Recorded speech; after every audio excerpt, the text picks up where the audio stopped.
TV. Color TV machiegni pacho. Ma e odwa.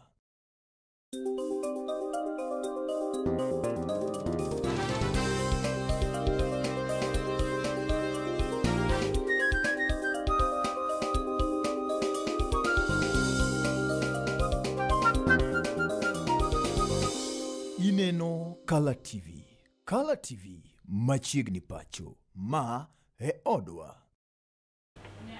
Wamosinio ya urenya kona mwajuang kamona moro mentie kogwen maket kod maendi en Okinyi maching tarik 20 kod achiel dwenero mar ang'wen Brenda higa gana ariyo kod 26 en Okinyi nero mar Tuesday ka wasemolo kamondo mi wakelni wechego eko manyien mabende otimre pacho kaendi kanyakla koda gweng'go eko maoko kanyakla koda chenro mamoko mabende wang'e yude Color TV odiochieng'eri ma kawuono mar Tuesday en bro parni odiochieng'ero ma igeno ni ng'anyo ang' ne bedi e pacho ka kawinjo ni thothne yang' obed Nairobi jo Kisumo wacho ni gin ok yang' gi ng'anyo.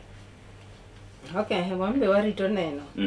Dhi chalo nade odiochieng'ni mar kawuono. Nyakona moga juang lungal Justice Adoyo wuod Seme. Kaachiel koda kan Brenda Agenyo Anyasuba Nyanam. Wachako wechegi eki manyien ka waringo nyaka e kaunti no ma Murang'a kama lipot koro yango ni kodong' ndalo machuok to jatend piny owacho migosi William Samoei Ruto timo limbe mare mag wechego eko mag dongruok e kaunti ma Murang'a chieng' tarik 24 Tich Abich jumanieri. Jotelo mokum jotelo bende wuok e kaunti ma kono kanyakla ka bende gitiyo e piny owacho noro mar Kenya Kwanza sani koro wuok oko ka kwayo jopiny ni ka giyie to gibi giwuog oko karom gi girwak jatend piny migosi William Ruto e gwenge eko ma Murang'a. Kane otwak koda jopiny mano jatend migao Alice Wahome sani koro wacho ni jatend piny owacho migosi William Ruto osetimo mathoth malich mokalo ne oganda e gwenge ma kono. Unjiri jopiny biro wake kod sirimo malich mokalo magi biro e kindego eko migeno jatend piny owacho migosi William Ruto biro yawo chenro mopogore opogore e gwenge eko ma kono kamoting'o mago mag apaya, gero chirni kanyakla kod neno ni teko mag stima oringo e gwenge mopogore opogore ka bende igeno ni nitie chenro mibiro yawo ma kwan omenda ma ok tin ne bilion 27 biro tiye. Tukijenga soko, wakina mama wanajua walikubaliana na rais ya kwamba tutakuwa tunafanyia kazi pahali mzuri. Nyumba ambaye ni za affordable housing, wachana na porojo, nyumba tunajenga na tutamaliza za hapa Kiharu, Kangima, Kandara, Madioya, kule Gatanga na Maragwa. Kazi kwa hakika inaendelea. Timu yote mnaona kutoka Beti ni simu moja ama mbili, hata Karondo, PS, mimi simu moja tu unaongea na rais. Kwa hivyo hakuna kazi itahasaurika.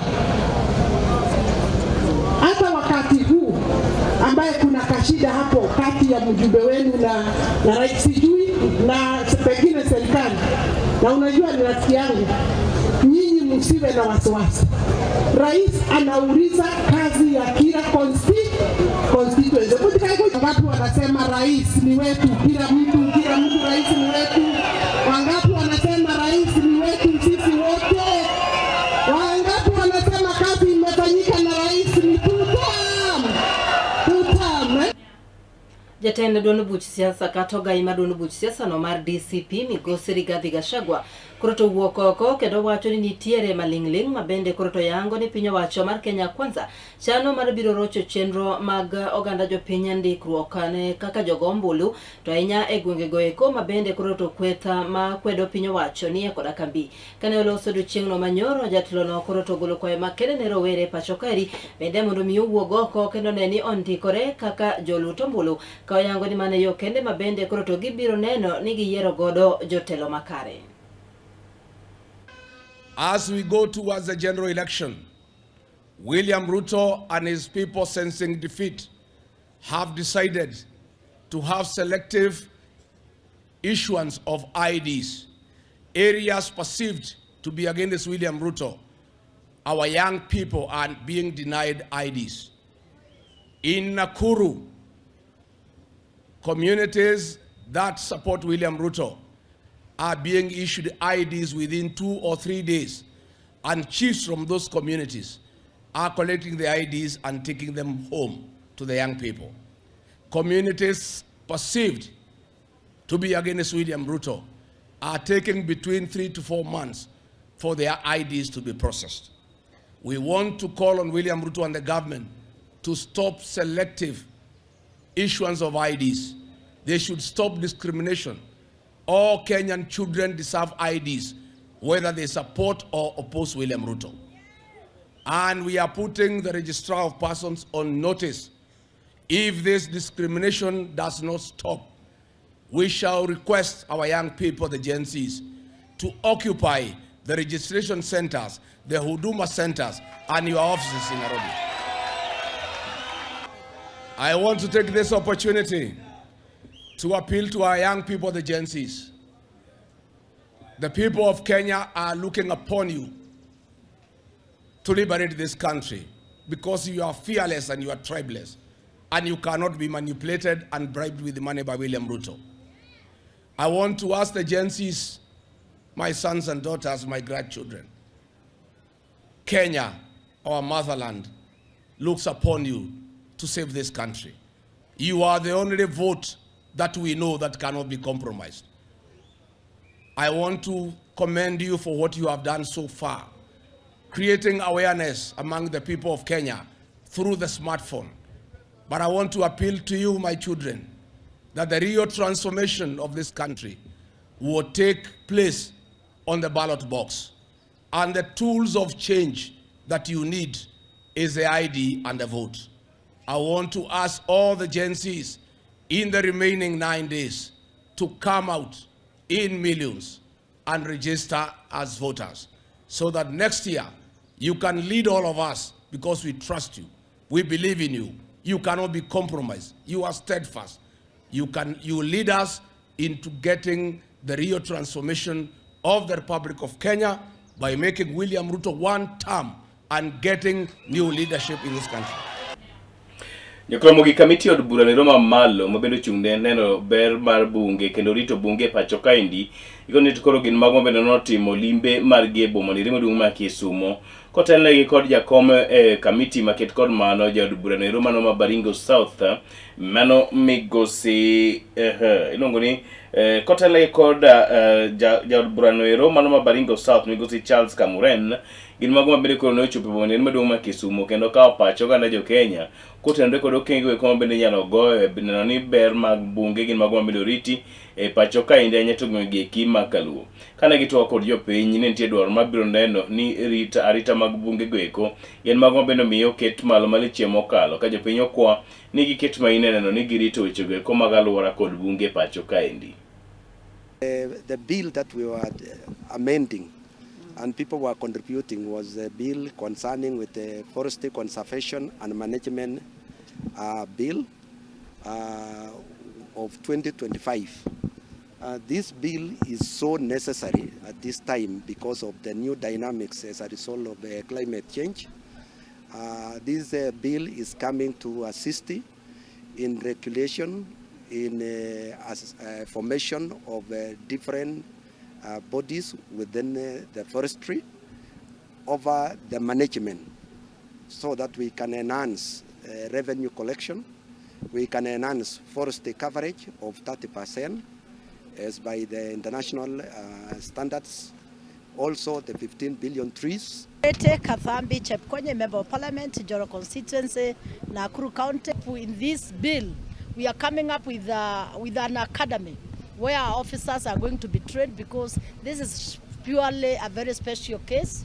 And also on these matters, we are coming also with a new office which is going to do purely regulations, the Office of Director of Forest Regulations. We would also like to encourage each one of us, we must take an action so that we can make this country better for all of us. And actually, let us, all of us, plant trees. Let us support His Excellency the President on the concept of the 15 billion trees. Keme, County MP Kericho, to add by saying that plantations will be very, very important, and anybody who will do it as a business will actually get something out of it. And so to add is to say that we also have women, we have people living with disability. From the participation here, they have to be included in the management of the forest. And maybe to also add is to say that forest is key, and whatever we do, we'll have to add to the 15 billion trees, and we want to have Kenya known in the world that it is actually doing much of environmental conservation and management. Jalupo gai mar duond buch siasa mar Jubilee mano migosi Fredo Kengo Matiang'i koro to wuok oko kendo jiwo rowere ma pacho kaeri mondo mi oneni wuok oko mar biro yiero jotelo mabeyo mabende koro to nyalo biro kelo negi dongruok mowinjore mano e kinde yiero maduong' mabiro higa mar 2027. Jatelo mane lose gwego mag Kerugoya e kaunti no ma Kirinyaga koro to yango moko kuom ber mar neno ni oyiero jotelo mabeyo e pacho kaeri ka seche nogo koro to medo yango ni rowere ema koro to ni koda ka teko mar biro neno ni gigolo jotelo maricho e telo kendo giyiero jotelo go makare mabende nyalo biro loko piny Kenya e ndalo mabiro. Please, we should all thank the Lord for being born and being present in Kenya. This is one of our great countries on earth. The Lord has blessed us with a wonderful country. There's nothing wrong with our country. It's the mistakes that we have made sometimes in the management of our nation, which all of us seek to correct humbly and genuinely to ensure that we can be better and we can have a better day tomorrow than we have today.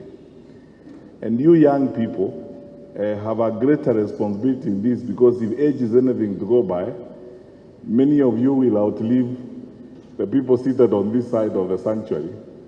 And therefore you have a greater responsibility to do more and exert yourselves more in the journey and in the path of making Kenya a greater country than it is today. You have taught us many things.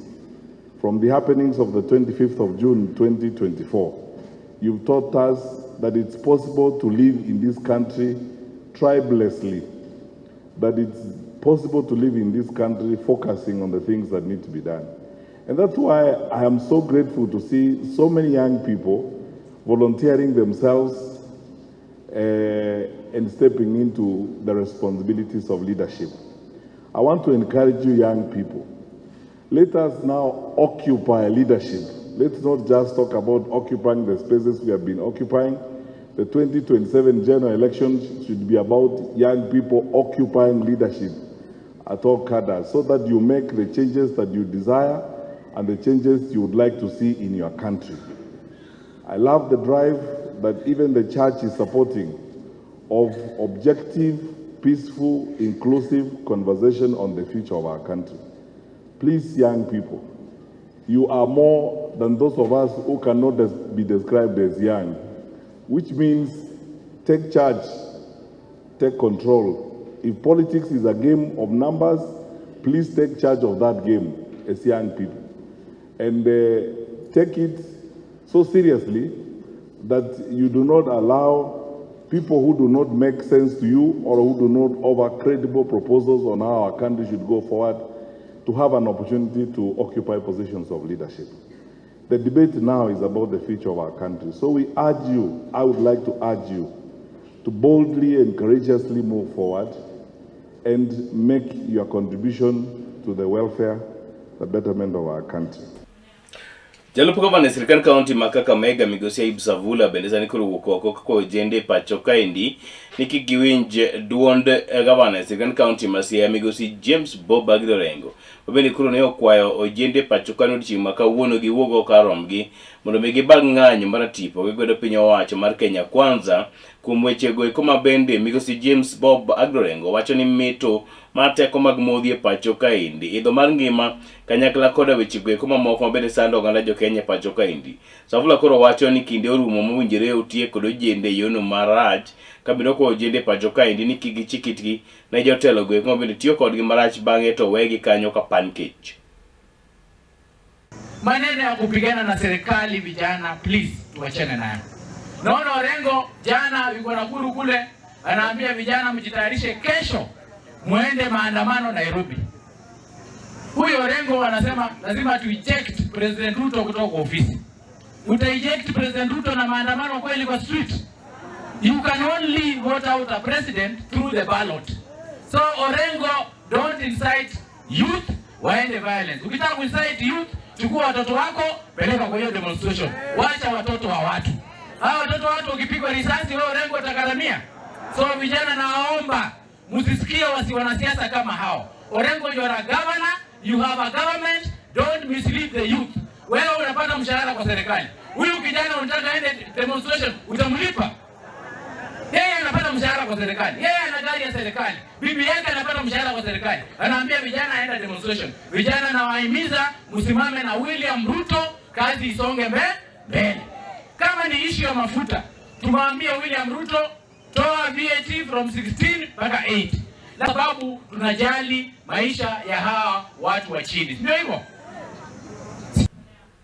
Esechenogo bende moko kuom jood bura ma pacho kaeri koro to wuok oko tung' mosuo kendo medo seyo malich mokalo jotelo manie kweth makwedo piny owacho kuom ne luongo ng'anyo mabende koro to igena ni dhi timore odiochiengni ma kawuono e pacho kaeri.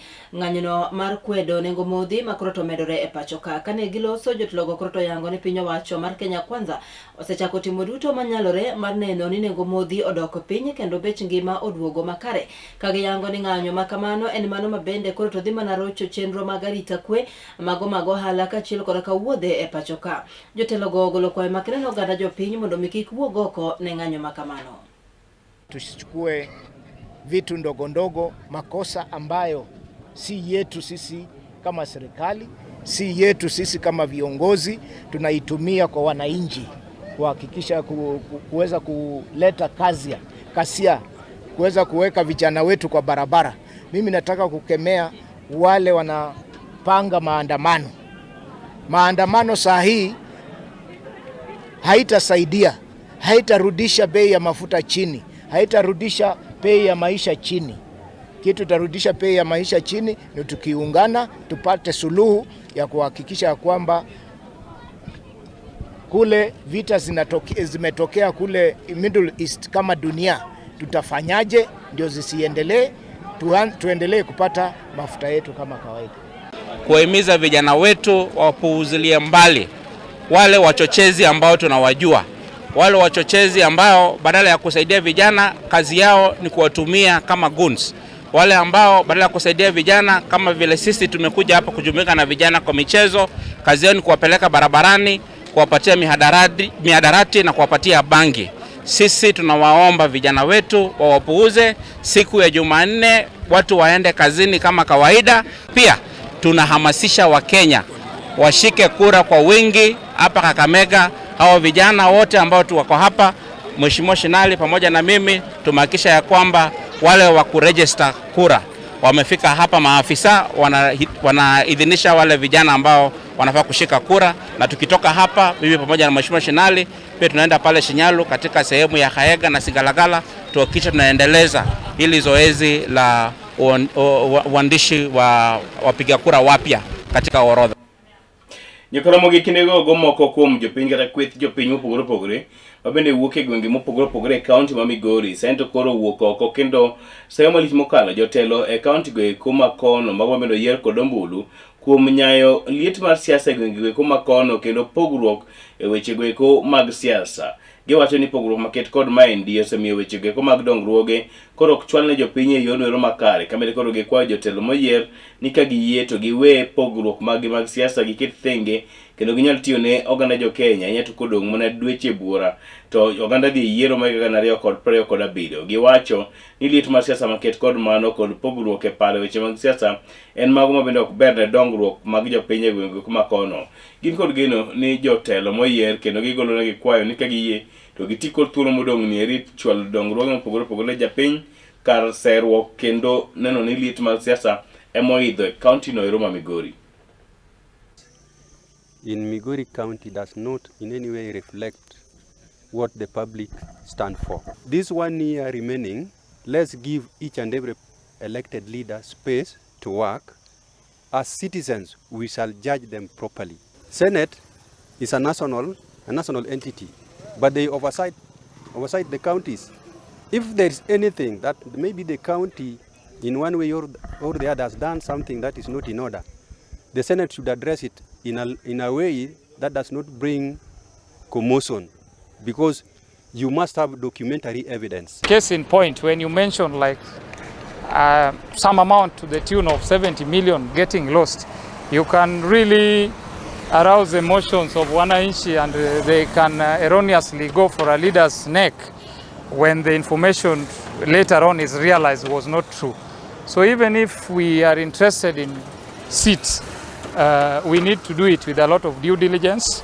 If Senator is interested in vying for governorship and is looking for a springboard, it is okay, it is democratic right, but it needs to be done in a manner that is in consultation with the members and in line with our constitution. Governor na Senate, kitu ambayo ungefanya, waache mambo ya chuki. Mambo mengi, rumbano nyingi aachane naye. Senator angeacha matarau kwa governor. Tulete maendeleo. The senator is trying to be at loggerhead with our honorable governor for unknown reasons.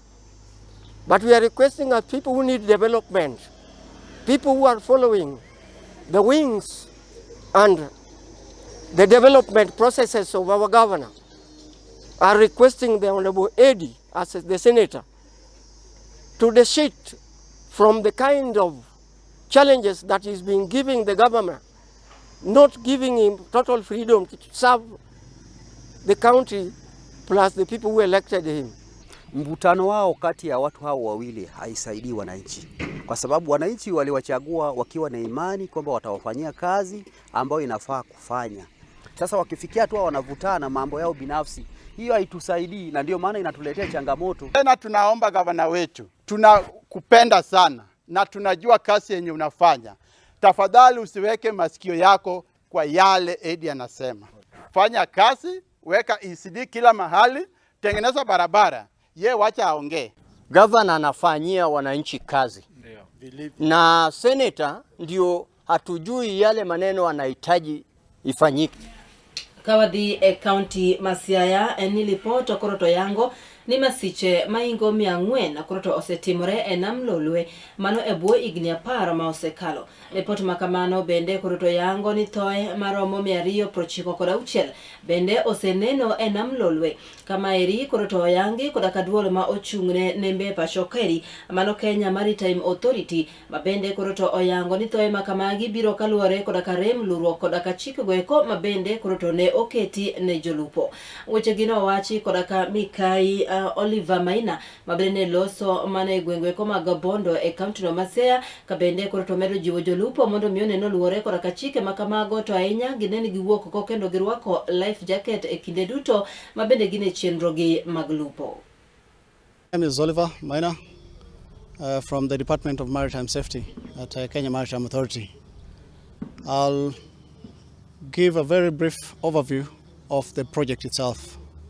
The project is called the Kenya Lake Victoria Maritime Communications and Transport Project. It was first conceived in 2014 by the 3 East African countries, Tanzania, Kenya, and Uganda. However, the project faced some structural difficulties in its implementation, leading Kenya to decide to implement the project as a national project by the Kenya Maritime Authority. Initially, the project was costed at 600 million shillings. But then, because we have our own unique challenges in Kenya, the Kenya Maritime Authority decided to use the project to address the many issues that prevail in the waters here in Lake Victoria. We are using this project to address the very many issues pertaining to the operations of vessels. And the issues, if I could name some of them, are 1, substandard vessels, 2, uncertified coxswains, 3, overloading of cargo and carrying excess passengers. All right, and then we have so many accidents, like in our statistics, we recorded about 420 accidents, leading to 269 fatalities over a period of 10 years between 2025 and 2015. So that's quite a high number, because we have 420 accidents leading to 269 fatalities. So the severity of it, you can see every accident potentially leads to 2 fatalities. And out of that data as well, we are using this project to address the very many issues pertaining to the operations of vessels.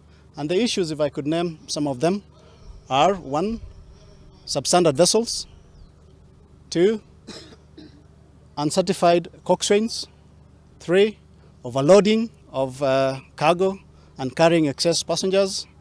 All right, and then we have so many accidents, like in our statistics, we recorded about 420 accidents, leading to 269 fatalities over a period of 10 years between 2025 and 2015. So that's quite a high number, because we have 420 accidents leading to 269 fatalities. So the severity of it, you can see every accident potentially leads to 2 fatalities.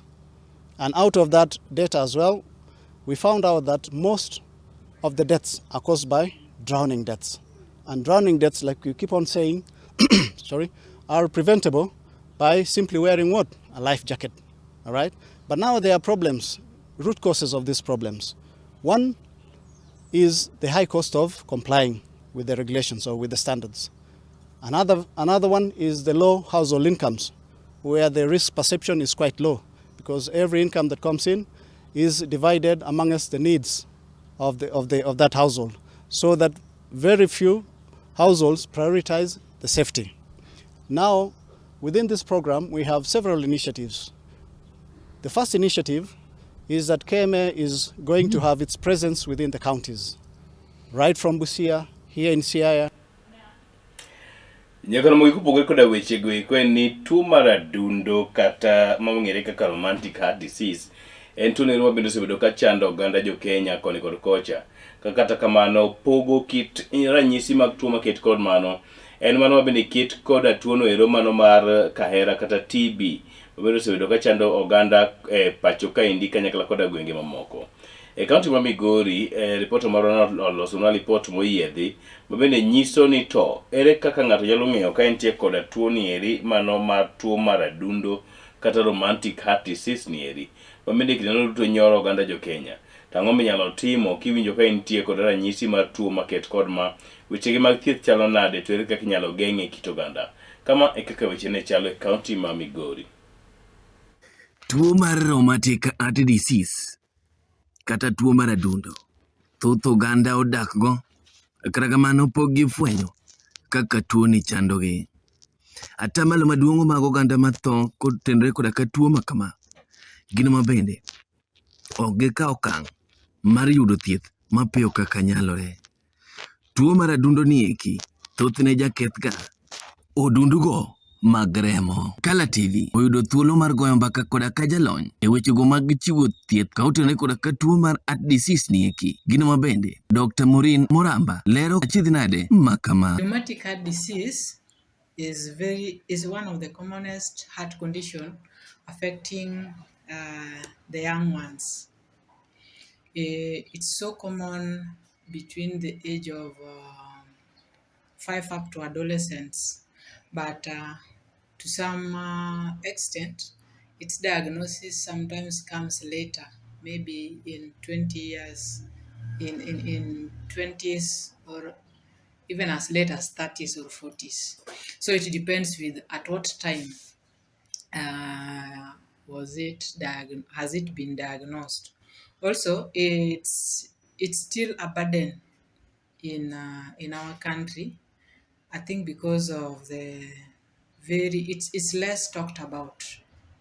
If you have like Dr. Morin Moramba bende lero ranyisi mar tuo ni eki. pains, and it is not it's not a single joint. That's now the difference. It's just that most parents assume that when a child complains of a knee pain tomorrow, an ankle pain next week, another pain, most of the time we assume that maybe amecheza akaumia.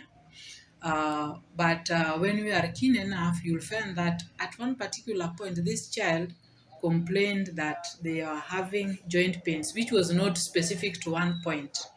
Is inefficient because the valves are like doors. So when it doesn't allow that blood to pass, and the ones that have passed also come back, someone start feeling now issues like you feel your heartbeat. several kids will tell their parents that they can literally feel their heartbeat. It is not a common thing for a child to tell you, anasikia moyo ikidunda. Then there is a child that if you send somewhere, they will not run. They will not play like any other kids. They will be becoming very exhausted very easily. And again, there's a child that will be coughing almost every now and then. Every now and then akona homa anakohoa sana. Alafu sleeping, lying flat will start becoming an issue. Lero gino mabende nyalo nyayo tuo makama ekind oganda. Heart disease, one of the predisposing factor or one of the risk factor is low socioeconomic state. If you have children where they live in mostly in slums or of low socioeconomic status, they are more likely and more prone to get rheumatic heart disease as opposed to any other heart condition. So the most challenging part is most people present late in when now it has affected the heart. Among the people who present late, again, there is very limited diagnostic equipment in the rural, and the little equipments that we have in rural setups are also not so much that affordable. So you find that it's not an easy thing that it's not like some other conditions that are easily diagnosed and the management is easily available. In managing rheumatic heart disease, when it has caused, you see, rheumatic heart disease is a disease of the valves. It affects, when now it has reached the heart, it affects the valves. The valves are the apparatus in the heart that opens and closes. The main function of a valve is to prevent a backflow. The heart is to prevent that when blood leaves one chamber, it doesn't come back. And also it should leave with a lot of ease. When your heart pumps, the valves should open widely so that the blood passes with a lot of ease. So that's what rheumatic heart disease affects. It affects the valve. In the early stages, it will make the valves not close well. It will thicken those valves, having a lock which has rust. So opening it becomes very difficult. Yvonne Violet, lero kaka osebedo koda ka tuo makama, gino mabende oseduoko ngimane chien maliche mokalo. Osebedo gi tuo kochakore 2021 emane tuo no chakore. Osetuoya, asebet kadhi kata osiptal, to pesa kata mar yath ni malo ma ok anyal nyalo. Dawa be madak godo, dawa ok nyalo gimoro amora. Oonge tich, oonge ohala moloko, odhi mana e puodho matindo tindo. Sani be oseti, kata puodho ok onyal dhiye. Koro en aena dala ka en mana kwecho, okwayo kaka dhi osiptal, okwayo kaka chiemo, to ok onyal nyalo te. Koro yath ok anyal muonyo malong'o, pesa mar yath onge. Bende koro to wuok oko, ka okwayo jotelo mopogore opogore e kaunti ni eki ma Migori mondo koro to wuok oko mar sire ni mar omenda mathoth idwaro mondo koro to timne bero ne tuo makama. Adwarore en 848,000. Bet piny yare 2021, nyathi bende an go ma ja higa 3. Onge kaka nyathi nyalo dhi sikul, onge kaka nyathinani nyalo chiemo nikech atuo, to da bende ok nyal.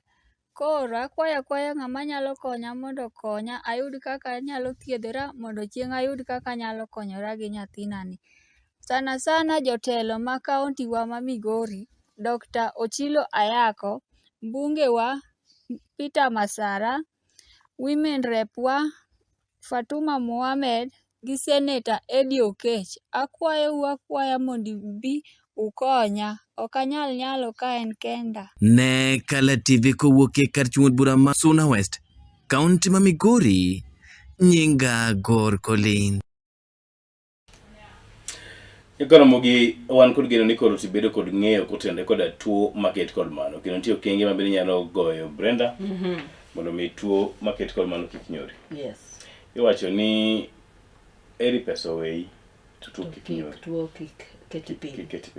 Iwacho ni afadhali dhano wadu chai. Ochai. Lakini tuo kik chai. Tuo to kik chai. Unajua kwamba Acho ni mniler na bado. Venye Elizabeth anditi mwana penye nika unajua kwamba It's not a Kiswahili word. Kwamba is a place.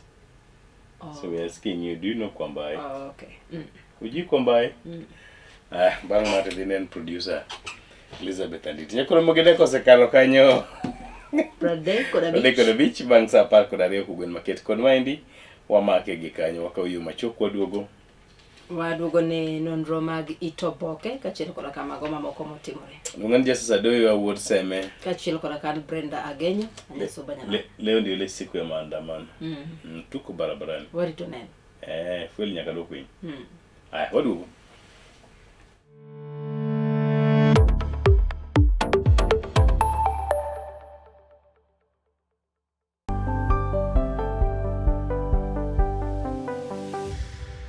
Piny koro tauru gi mare, emomiyo kalatvlive chako odiochiengi kod Sulwe Mokinyi. Kabende Sulwe Mokinyi menyo odiochiengi juma mangima. Kawachako kod weche manyien matuche kendo miyo ing'eyo gik matimore e tung piny koni kod kocha. Kabende warango kaka odiochiengi biro bedo e futo mar yamo e kor lwasi, nonro mar Oboke, chal mar apeyni e kind mamoko mathoth. Bang'e to iyudo twak manimba kod jolony ma opogore opogore kanyakla kod kithor mar weche gweko ma opogore opogore.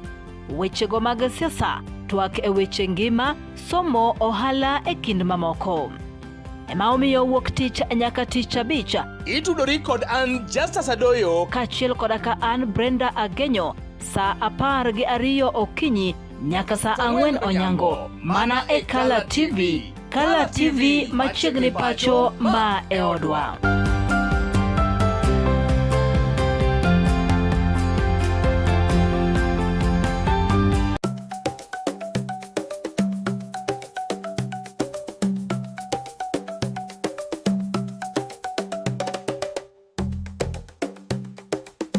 Be isegombo ng'eyo kit tedo chiemo ma opogore opogore, obed chiemo manyasani kata manyachon, machalo aliya, aluru, obambo, to kod mamoko mathoth. Machiegni tet manimba, chenro miyudo tiegruok mathoth e weche mag jikon.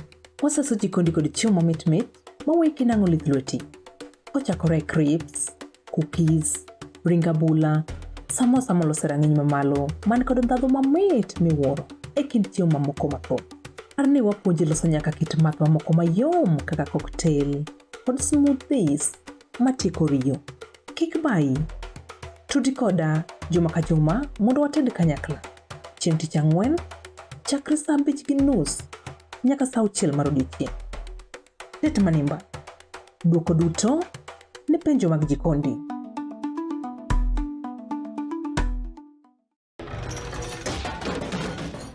Bedo kod odiochieng' marabora e sikunde ka iduogo pacho, yud thuolo mar kweyo pachi kendo bedo gi mor e chenro mar Bang School.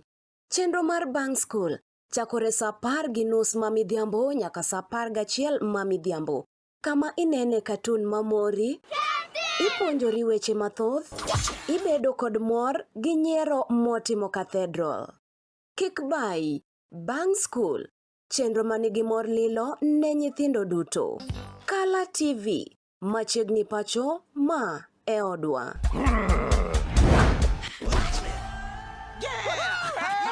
I've fallen and I can't get up.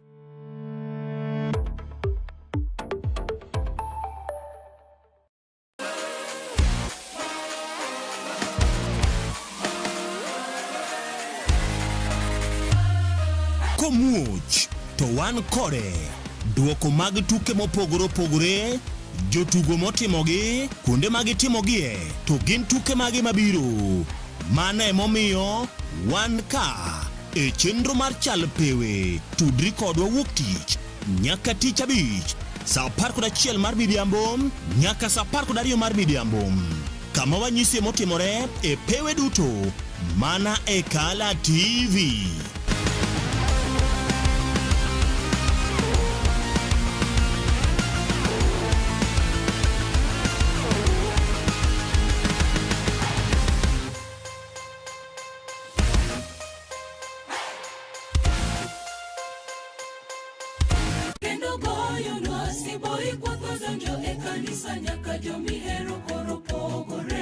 En gino makare mar chako odiochieng' gi ruoth.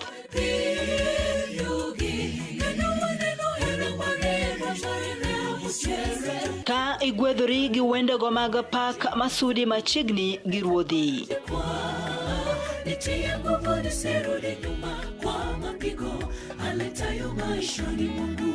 Bende wakelo ni jipo mag muma koda puonjruok mar leson ma itayi gi Pastor Charles Odinde.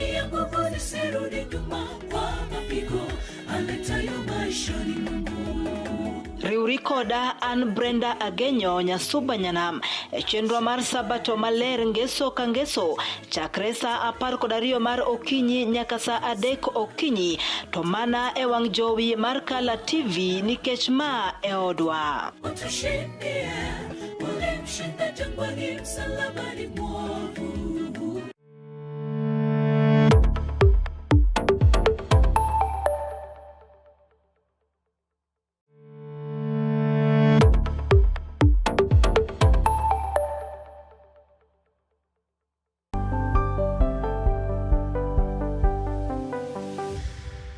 Piny koro tauru gi mare emomiyo Kala TV chako odiochiengi kod Sulwe Mokinyi. Kabende Sulwe Mokinyi menyo odiochiengi juma mangima. Kawachako kod weche manyien matuche kendo miyo ing'eyo gik matimore e tung piny koni kod kocha. Kabende warango kaka odiochiengi biro bedo e futo mar yamo e kor lwasi, nonro mar oboke, chal mar apeyni e kind mamoko mathoth. Bang'e to iyudo twak manimba kod jolony ma opogore opogore kanyakla kod kithor mar weche gweko ma opogore opogore. Wechego mag siasa, twak e weche ngima, somo, ohala e kind mamoko. Ema omiyo wuok tich nyaka tich abich itudori kod an Justus Adoyo kaachiel koda ka an Brenda Agenyo sa 12 okinyi nyaka sa 4 onyango mana e Kala TV. Kala TV machiegni pacho ma e odwa.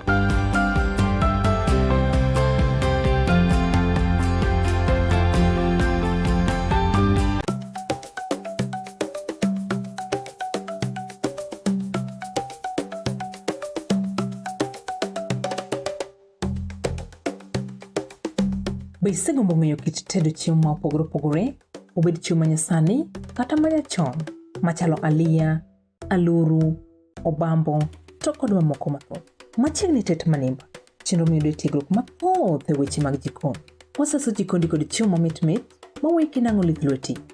Kochakore crips, cookies, ringabula, samosa molose rang'iny mamalo, man kod ndhadhu mamit miwuoro e kind chiemo mamoko mathoth.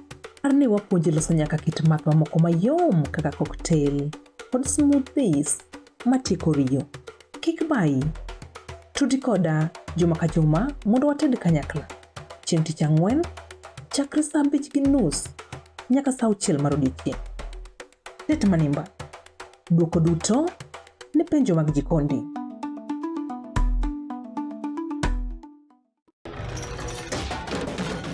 Tok bedo kod odiochieng' marabora e sikunde ka iduogo pacho, yud thuolo mar kweyo pachi kendo bedo gi mor e chenro mar Bang School.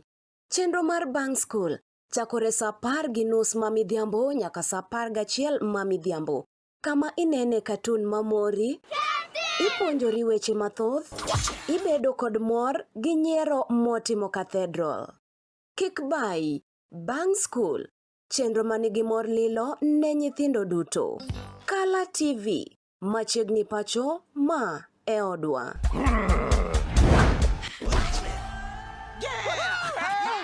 I've fallen and I can't get up.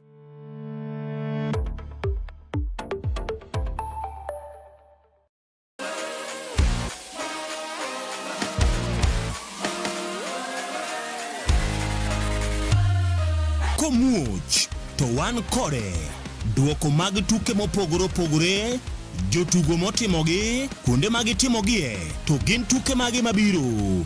Mano emomiyo wan ka e chenro mar chal pewe. Tudri kodwa wuok tich nyaka tich abich sa 11 mar midhiambo nyaka sa 12 mar midhiambo. Kama wanyisi motimore e pewe duto mana e Kala TV.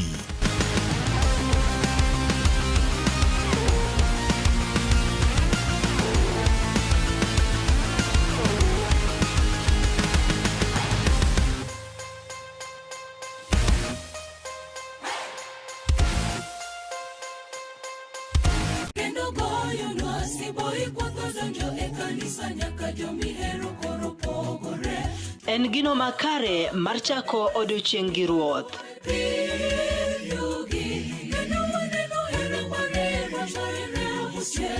Ka igwedhori gi wendego mag pak masudi machiegni gi ruodhi.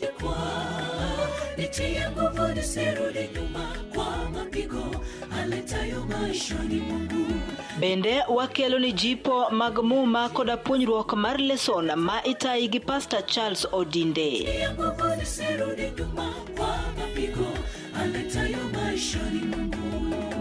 Riuri koda an Brenda Agenyo Nyasuba Nyanam e chenro mar sabato maler ngeso ka ngeso chakre sa 12 mar okinyi nyaka sa 3 okinyi to mana e wang jowi mar Kala TV nikech ma e odwa.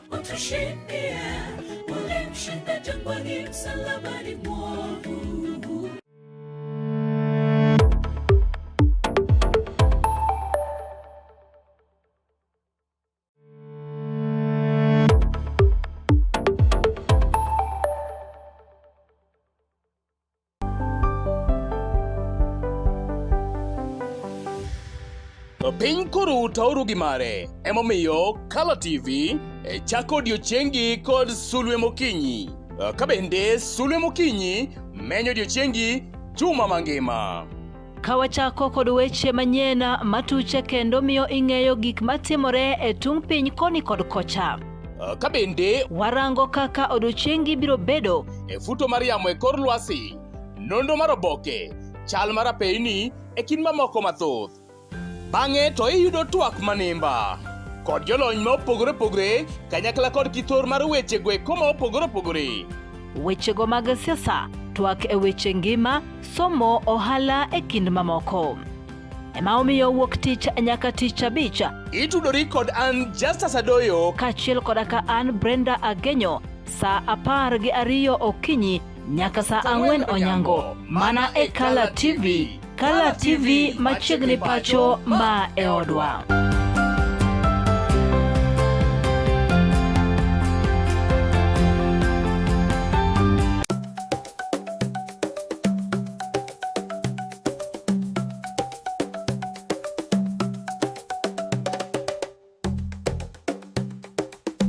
Be isegombo ng'eyo kit tedo chiemo ma opogore opogore, obed chiemo manyasani kata manyachon, machalo aliya, aluru, obambo, to kod mamoko mathoth. Machiegni tet manimba, chenro miyudo tiegruok mathoth e weche mag jikon. Waseso jikondi kod chiemo mamit mit maweki nang'o lith lweti. Kochakore crips, cookies, ring abula, samosa molose rang'iny mamalo man kod ndhadhu mamit miwuoro e kind chiemo mamoko mathoth. Arni wapuonji loso nyaka kit math mamoko mayom kaka cocktail kod smoothies matieko riyo. Kik bayi, tudi koda juma ka juma mondo wated kanyakla. Chieng' tich ang'wen chakre sa 5:30 nyaka sa 6 mar odiochieng'. Tet manimba, duoko duto ne penjo mag jikondi.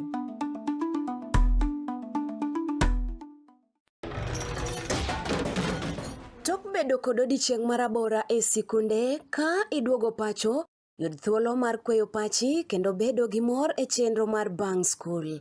Chenro mar Bang School chakore sa 10:30 ma midhiambo nyaka sa 11 ma midhiambo.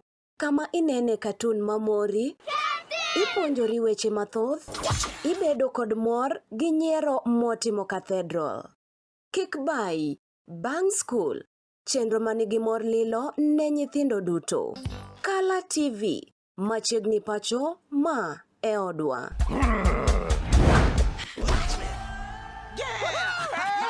I've fallen and I can't get up.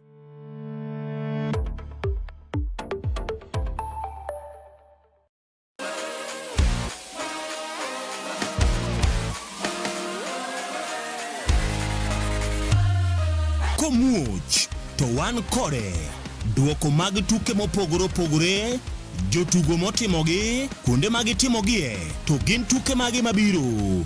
Mano emomiyo wan ka e chenro mar chal pewe, tudri kodwa wuok tich nyaka tich abich, sa 11 mar midhiambo nyaka sa 12 mar midhiambo. Kama wanyisi motimore e pewe duto mana e Kala TV.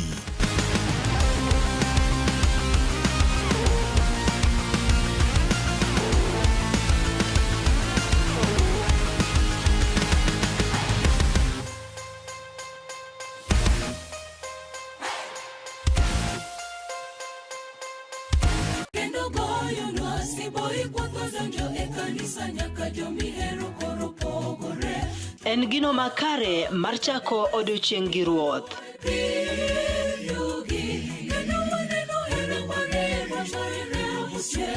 Ka igwedhori gi wendego mag pak masudi machiegni gi ruodhi.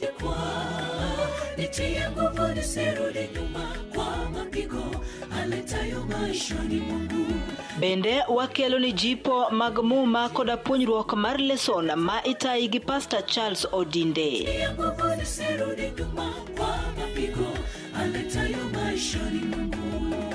Riuri koda an Brenda Agenyo Nyasuba Nyanam e chenro mar sabato maler ngeso ka ngeso chakre sa 12 mar okinyi nyaka sa 3 okinyi, to mana e wang jowi mar Kala TV nikech ma e odwa.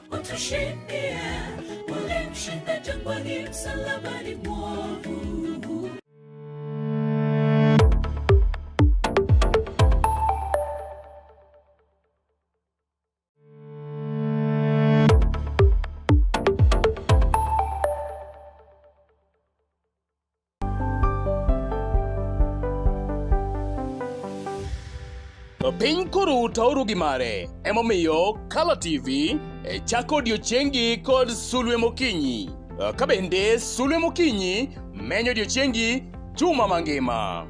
Kawachako kod weche manyien matuche kendo miyo ing'eyo gik matimore e tung piny koni kod kocha.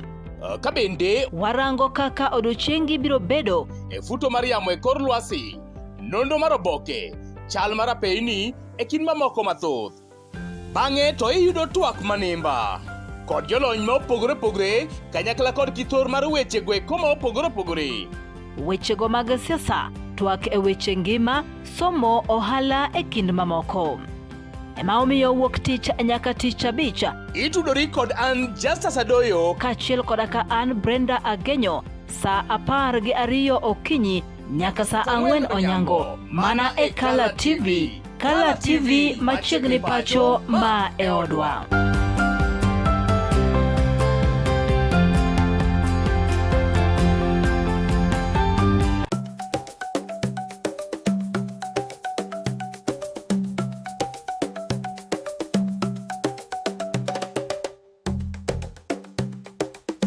Be isegombo ng'eyo kit tedo chiemo ma opogore opogore, obed chiemo manyasani kata manyachon, machalo aliya, aluru, obambo, to kod mamoko mathoth.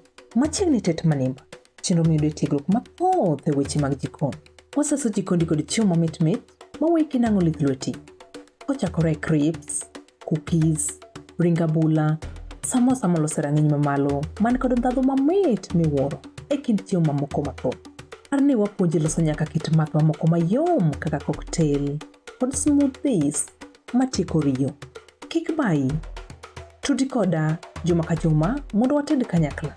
Chieng' tich ang'wen chakre sa 5:30 nyaka sa 6 mar odiochieng'. Tet manimba, duoko duto ne penjo mag jikondi.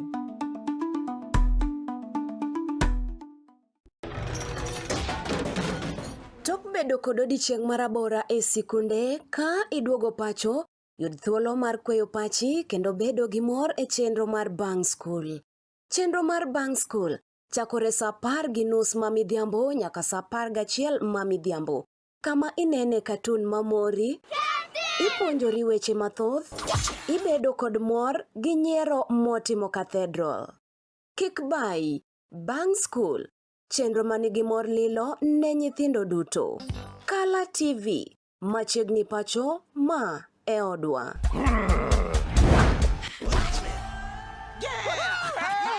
I've fallen and I can't giddy up.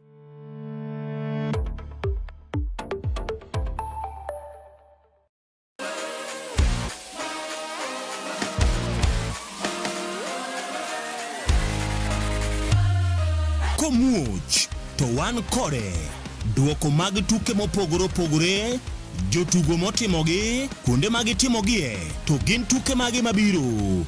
Mano emomiyo wan ka e chenro mar chal pewe, tudri kodwa wuok tich nyaka tich abich saa 11 mar midhiambo nyaka saa 12 mar midhiambo, kama wanyisi motimore e pewe duto mana e Kala TV.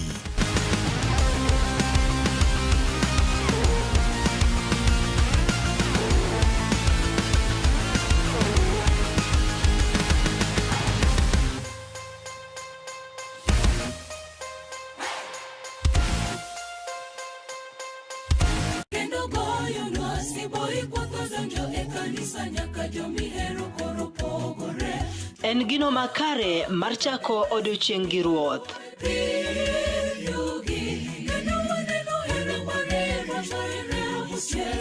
Ka igwedhori gi wendego mag pak masudi machiegni gi ruodhi.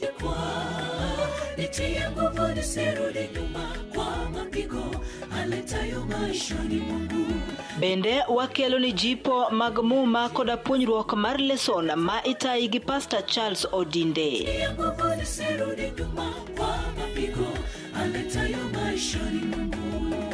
Riuri koda an Brenda Agenyo Nyasuba Nyanam e chenro mar sabato maler ngeso ka ngeso chakre saa 12 mar okinyi nyaka saa 3 okinyi, to mana e wang' jowi mar Kala TV nikech ma e odwa.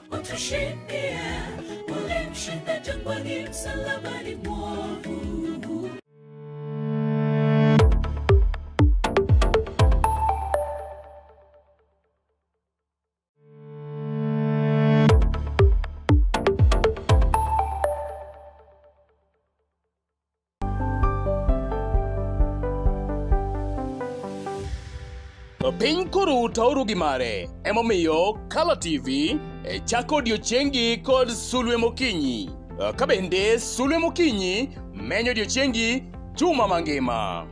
Kawachako kod weche manyien matuche kendo miyo ing'eyo gik matimore e tung piny koni kod kocha. Ka bende warango kaka odiochiengi biro bedo e futo mar yamo e kor lwasi, nonro mar oboke, chal mar apeyni e kin mamoko mathoth. Bang'e to iyudo twak manimba kod jolony ma opogore opogore kanyakla kod kithor mar weche gweko ma opogore opogore. Wechego mag siasa, twak e weche ngima, somo, ohala e kind mamoko. Ema omiyo wuok tich nyaka tich abich itudori kod an Justus Adoyo kachiel koda ka an Brenda Agenyo saa 12 okinyi nyaka saa 4 onyango, mana e Kala TV. Kala TV machiegni pacho ma e odwa.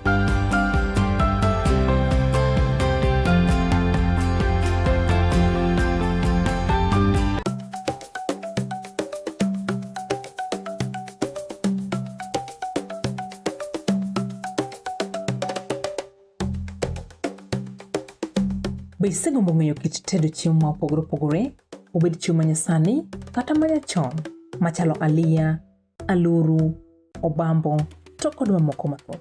Machiegni tet manimba, chenro miyudo tiegruok mathoth e weche mag jikon. Waseso jikondi kod chiemo mamit mit maweki nang'o lith lweti. Kochakore crepes, cookies, ring abula, samosa molose rang'iny mamalo man kod ndhadhu mamit miwuoro e kind chiemo mamoko mathoth. Arni wapuonji loso nyaka kit math mamoko mayom kaka cocktail kod smoothies matieko riyo. Kik bayi, tudi koda juma ka juma mondo wated kanyakla. Chieng' tich ang'wen chakre saa 5:30 nyaka saa 6 mar odiochieng'. Tet manimba, duoko duto ne penjo mag jikondi.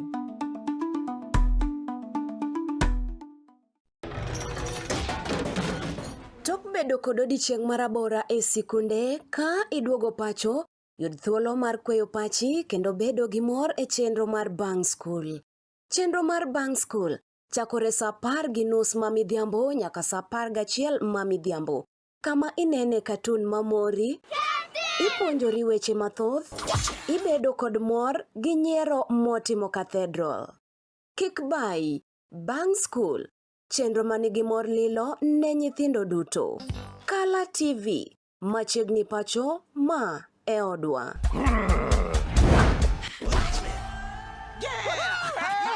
I've fallen and I can't get up.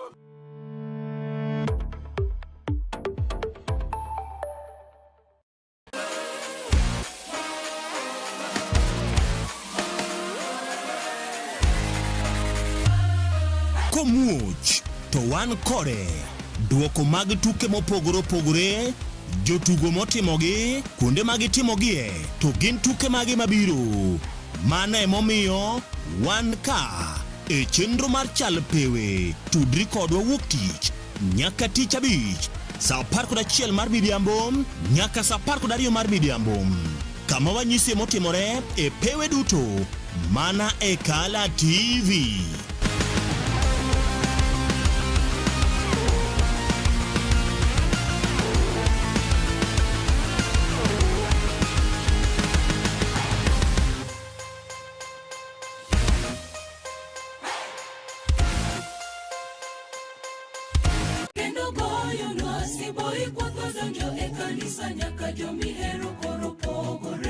En gino makare mar chako odiochieng' gi ruoth.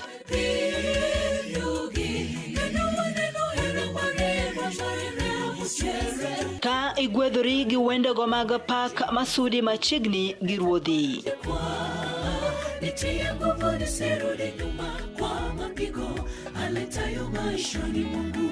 Bende wakelo ni jipo mag muma koda puonjruok mar leson ma itayi gi Pastor Charles Odinde.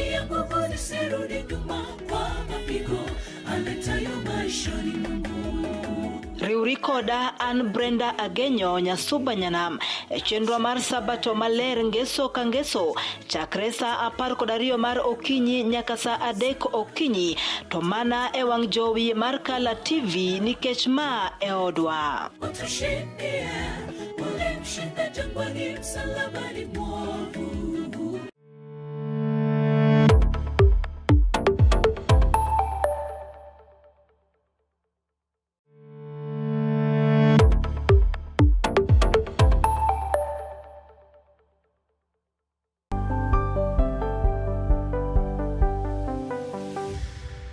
Piny koro tauru gi mare, emomiyo Kala TV chako odiochiengi kod Sulwe Mokinyi. Kabende Sulwe Mokinyi menyo odiochiengi juma mangima. Kawachako kod weche manyien matuche kendo miyo ing'eyo gik matimore e tung piny koni kod kocha. Kabende warango kaka odiochiengi biro bedo e futo mar yamo e kor lwasi, nonro mar oboke, chal mar apeyni e kind mamoko mathoth. Bang'e to iyudo twak manimba kod jolony ma opogore opogore kanyakla kod kithor mar weche gweko ma opogore opogore. Wechego mag siasa, twak e weche ngima, somo, ohala e kind mamoko. Ema omiyo wuok tich nyaka tich abich itudori kod an Justice Adoyo kachiel koda ka an Brenda Agenyo saa 12 okinyi nyaka saa 4 onyango mana e Kala TV. Kala TV machiegni pacho ma e odwa.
Oya kendo nyakor mga jwang kamar mraintie ko gwen market kod maendi almost ni good morning wageno ni room maber.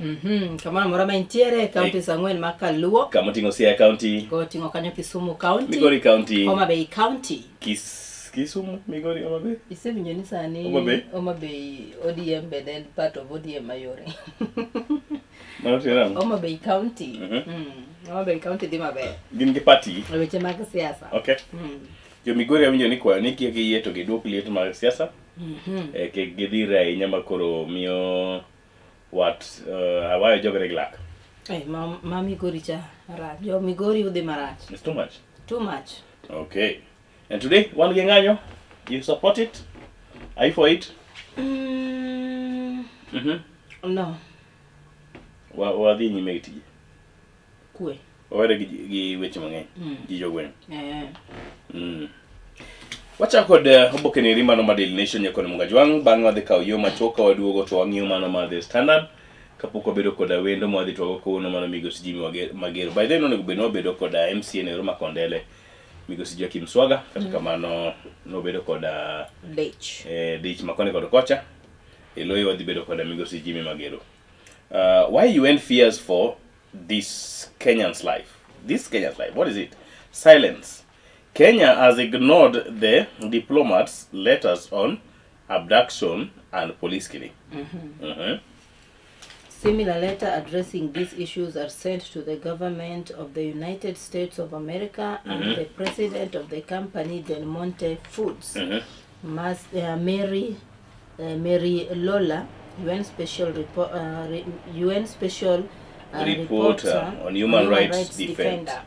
Clement Muiruri Kamau, ema tipo nintikani, a human rights activist, has been documenting alleged atrocities committed at the vast Del Monte pineapple plantation in Thika and has reported persistent prosecution.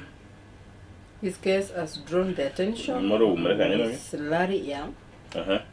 of Miss Larry Lola, the UN Special Reporter on Human Rights Defender, who has petitioned the Kenyan government. So the guy osebedo ka ndiko. Okay, ma tipo ne odhi en kae nieri. Osebedo ka ndiko. Koro gik mosebedo ka ndiko go gin weche go eko kotenore koda ka meko gi thuon lal gi ji. Ma wacho kanyo ni dhi nyime e kambino mar Del Monte pineapple plantation mar Thika Nairobi Kenya ka. Oh. Kuri maki kitimo. Nitie sendo moko manyalo bedo ni dhi nyime kanyo. Kambi. Mbele kanyo kod mga jwang nitie mar ariyo. Inside the silent transfer of power when MPs fall sick. When National Assembly Speaker Moses Wetangula shared a photo after visiting ailing Kwanza MP Ferdinand Wanyonyi in India, it offered a rare glimpse into a largely unseen reality of Kenyan politics. Mr. Wanyonyi, a third-term legislature and key ally of Mr. Wetangula, has been undergoing a specialized treatment at Kim's Healthcare Management Limited for over 6 months. Mano kaka onego bedni kituo for over 6 months. What the law says? Kechik to wacho ni kibedo off for over 6 months. To ikaw itimo yiero kari. Mane gimi wacho kanyo. Kaka. But he's sick. Yes. He's sick. Sickness of Kendima. So what I'm asking, what is the law saying about that? Chik wacho nango. Local arrangement, friendly MPs stand in for their absent colleague. They are standing in for their absent colleague. Koro chalkima osiepe jaod buraniri. Osebedo ka chung, begi chung kode nyaka e gwenge. Kusumane od bura. Maybe. Members of the National Assembly during a past session at the Parliament building. Then court declined to grant. Where are you reading? Court. Oh, okay. Court declines to grant order stopping arrest of lawyer in Tuju case. The High Court has declined to satisfy as urgent a petition by Nairobi lawyer Kimani Wachira seeking to block his arrest and prosecution over an alleged 1 million bribe to a judge.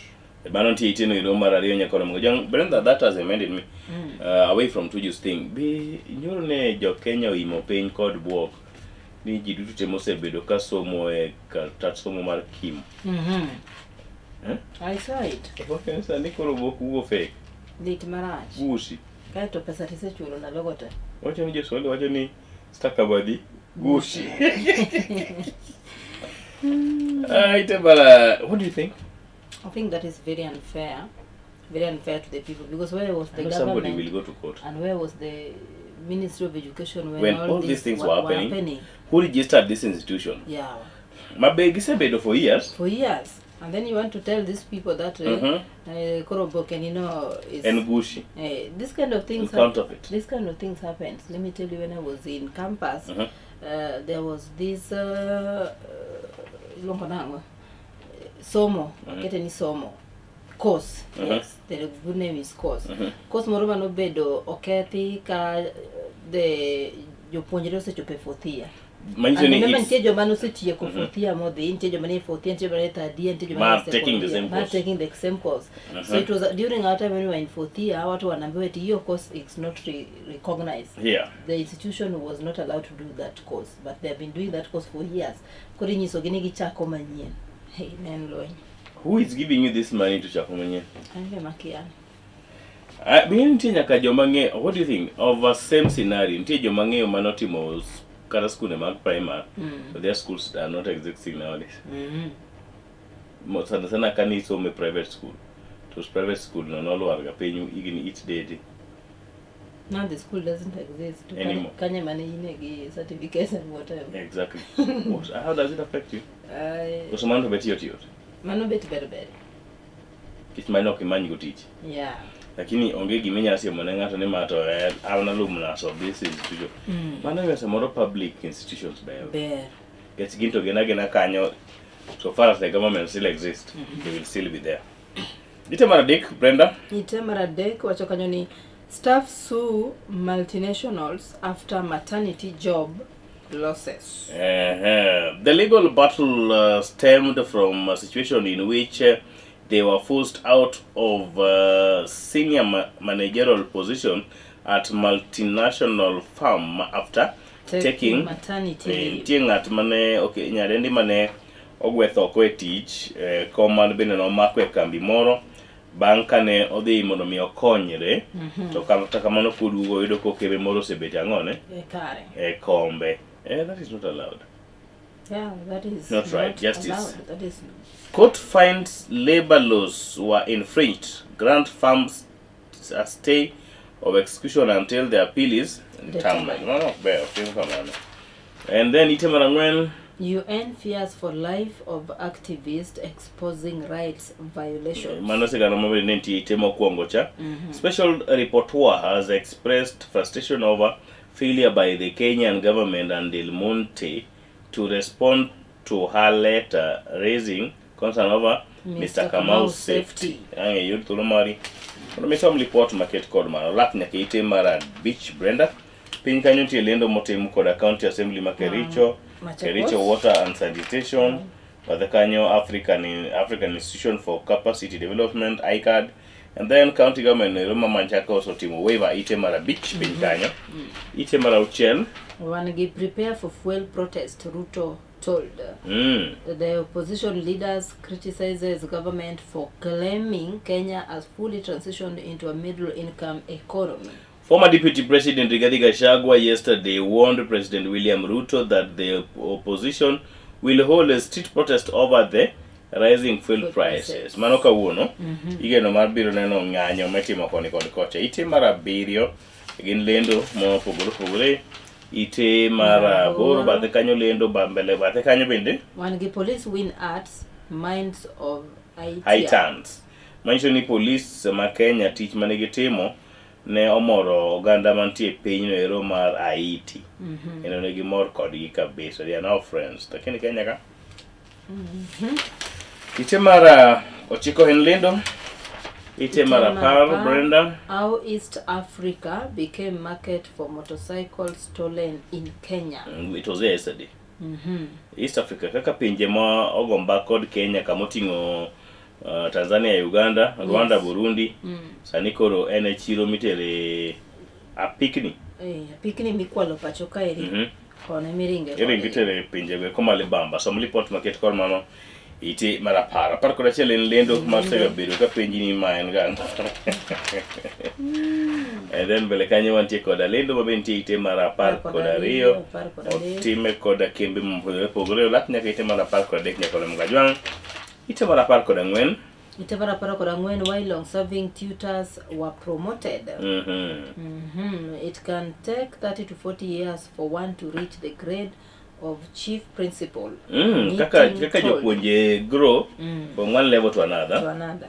The Teacher Service Commission TSC has explained its decision to prioritize the promotion of the elderly tutors, saying it was informed by the need to ensure fairness, equity and improved services. Which jopuonje go eko biro somo ite mara parkodangan. Then awinjo ni jopuonj poko chul nyaka ne ginon penj gin kor ywak. But they got to give your account Wednesday. Biro mboro ywak. And then kanisa moro bentie mogolo lendo kanyo. Enunge nango.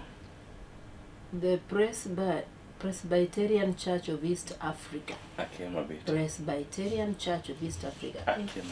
Gin galot. Poka winjo. Gin galot. Sadaka nge. Kaka a whole page.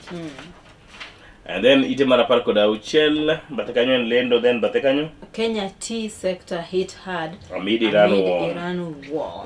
Kaka Kenya uso chai pinje maoko en wach masani koro dhi nyime yo makare. Kotende koda lweny mabende dhi nyime piny mano mag pinje go mag Middle East. Yes. Koro ala mar chai ok dhi maber ahinya. Ing'wede to kumitere onge. Ite marapar koda biro bende gin lendo thuro ka Brenda kawuono. And then ite marapar koda boro apar koda boro en gimilungo kanyo ni pajo somo kod pajo ndiko. Ano kanyo ka intie kanyo then oboke mabalang bendo chakre. Ka nyiso fashion kata weche go ko mag dusruok kendo ndisruok. Inyalo kit lewni. And then weche mag wuoth kod weche mag thieth. Yes. Health. Ntiere ite mabele kanyo. Oboke no mabalang ka kuno mani mondo mengi nikora mogi. Yana na weche mangima Homa Bay neno kamoro inside Homa Bay's fight to end preventable maternal death. Good, that's a good improvement.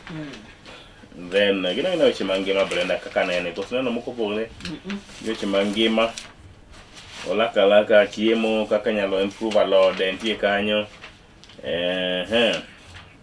then ite mar park kod chiko ntie gol mar cartoon. When you look at it this is Kanyina or this is Kamal. No Kanyina. Kamal. En punda kosen Kamal. En punda. Kamal. Kamal utingo kanyo kubni mag fuel cost and then income to fame kuma yodwa donje. Kuma no donje tismok nyalo. Tismok to ngato to ywae ge tol ne kai manya kiri. Ilu. To kalre. Koro wacho ni ngamia ok nyal kale tundu mar sindan. Acho ne mar tundu mar sindan. Wanyiso ni yuto wa pot chalo gi tundu mar sindan. Exactly. To gik moro no atim to dito. To dito sana. Ite ma mbele kanyo today on history chieng' tarik 20 kod achiel dwe mar ang'wen higa 2010 Eldoret North MP William Ruto is removed from the Ministry of Agriculture in a mini reshuffle. Mr. Ruto, a political rival of Prime Minister Odinga, swapped places with Dr. Sally Kosgei and now becomes the Minister for Higher Education, Science and Technology. The reshuffle comes after a month of hints by Mr. Odinga that a strong storm was on the way to sweep away all undesirable elements. On history today, Boka of Thulmani Mulomingi. Itima prayer for the church. Gin kanyo weche go mag counties. Maua clash reveals tens scramble for Mira trade. In Meru County.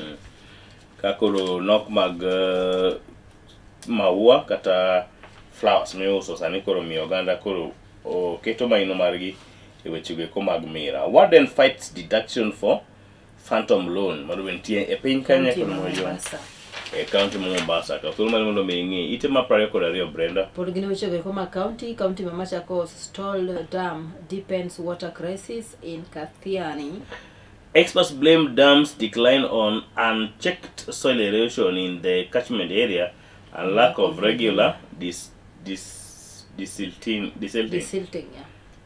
Ocas 250 kilometer trek earned him varsity admission, financial support. A 27-year-old hawker from Bomet County who trekked about 250 kilometers to Nairobi in search of university fees has secured admission to Mount Kenya University. After his story drew public attention.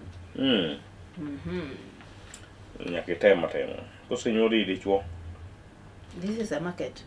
It looks like a dumpster. Misty illness hits Bonny Forest, kills one child. A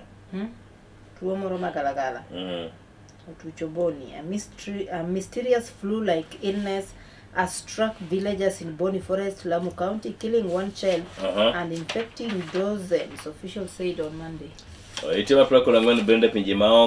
World awaits fate of trash after US sees Iran vessel. Europe accused of sending drones to Ukraine. Yes. Of that man where's that? For briefings. Man kills 8 children in US. A man killed 8 children aged 1 to 14 and injured 2 women in Shreveport, Louisiana on Sunday. 7 of the children were the man's, while one of the 2 women was the mother of some of his children. But near the man said, the man reported he was feeling like killing, like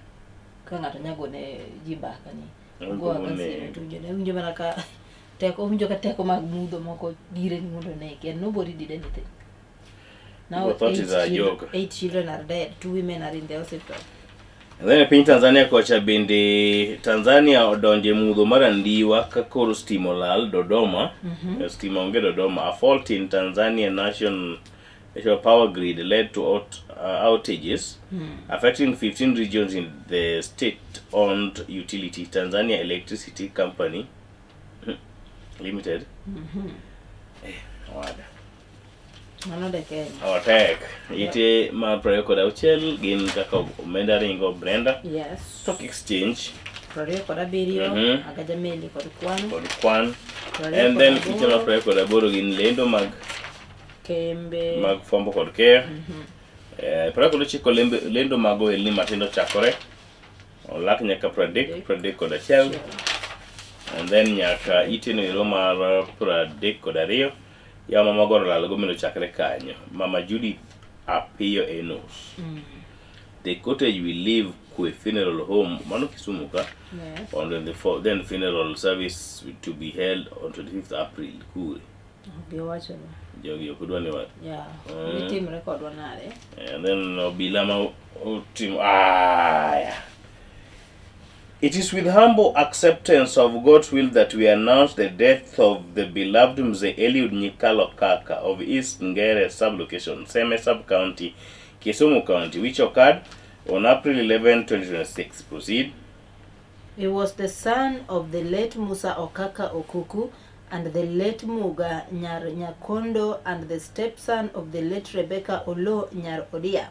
Brother of the late Juice Amolo Wudo, the late Jonathan Nakech of the late National War, the late Erina Oginga, Samuel Rapudo, Okaka, the late Mijodo Okaka, the late Penena Were, cousin of the late Aluoch Ochola, Charles Achola Okeyo, James Omoke, among many others. MP Seme, the late husband. The husband. Husband of Monica Weti Nyikal and Mary Auma Nyikal, father of Honorable Dr. James Nyikal, MP Seme, the late Engineer Alfred Nyikal, the late Olima Nyikal, the late Opao Nyikal, Pamela Atieno Wangara, formerly of Maseno University, Dr. Edwina Adhiambo Otieno of Great Lakes University, Roslyn Muga Otieno of Ken Obura Senior School, Lilian Osongo of Kenyatta National Hospital, Caroline Akinyi Nyamulo of Kaswanga Comprehensive Senior School, Doro Nyikal of Texas, USA, Musa Nyikal, Sylvia Nyikal, father-in-law of Professor Ross Nyikal of University of Nairobi, Doris Nyikal of Kisumu, Jared Wangara of Kisumu, Joshua Law, Dr. Otieno Akula of Jaramogi Odinga Teaching and Referral Hospital, Bernard Osonko of NITA, Kennedy Nyamalo of Lala Secondary School, and Dennis Mwaniki of Texas, USA. He was an uncle of Jennifer Nyabanda of Sakwa, James Onguno, formerly Central Bank, the late Alice Achola of Sakwa, the late Kenyatta War, Willis Akech of Kombewa, Karume Rapudo, among others. He was grandfather of 34 grandchildren and grandfather to 13 children. The cottage leaves Avenue Hospital, Mochari, Kisumu on Friday, May 1st, 2026 for a church service at Ngere ACK Church, East Ngere Sublocation. Funeral service will take place on Saturday, 2nd, 2026 from 9 a.m. at Ridore Primary School ground, Semekobeta, East Ngere Sublocation, Seme Sub-County, Kisumu County, and burial thereafter at his home. Fundraiser Harambe will be held on Thursday 23rd at All Saints Cathedral, Nairobi at 5 p.m. and Friday 25th at Mzee Eliud Nyikal home in Seme 2 p.m. Contribution can be channeled to M-Pesa pay bill 4815775. Account your name. May his soul rest in eternal peace. Eternal peace. Wakati ule mono miwasoma nanya kwa mungajong mono miwamiluor won mosenindo won jarbura maseme Dr. James Nyikal. Ite mapradeko na ngwen Brenda. Gimeche weko mag tuke. Wachibana ko mipek Wanyonyi Nyayo good place to start 1500 meter adventure. Monuti ite no yero mapradeko na ngwen King's Color late from start to finish 105th Kenyan Derby race at Ngong. Then itemar Pradeko the beach Halland Burnley game is like a final for Man City. And then itemogi kanyo Brenda. Kodweche goeko mag tuke. Full in tray for cricket. Kenya's new boss Go Hill. Ka tulu madumo mingi report kata wachime do market kon manya kol magajong. Ye wakao yo mokwongo nonro ni mar Oboke kwadugo to wago wango Oboke nero mano mar the standard. Koso din kod wach modong e bathi kono. Kane wach moro modong kaeri wadugo no Oboke no mar the standard. Wak modho pi machok nyakoro magajong wadugo. Lungan jasa doyo. Kachilo koda kan Brenda Agenyo.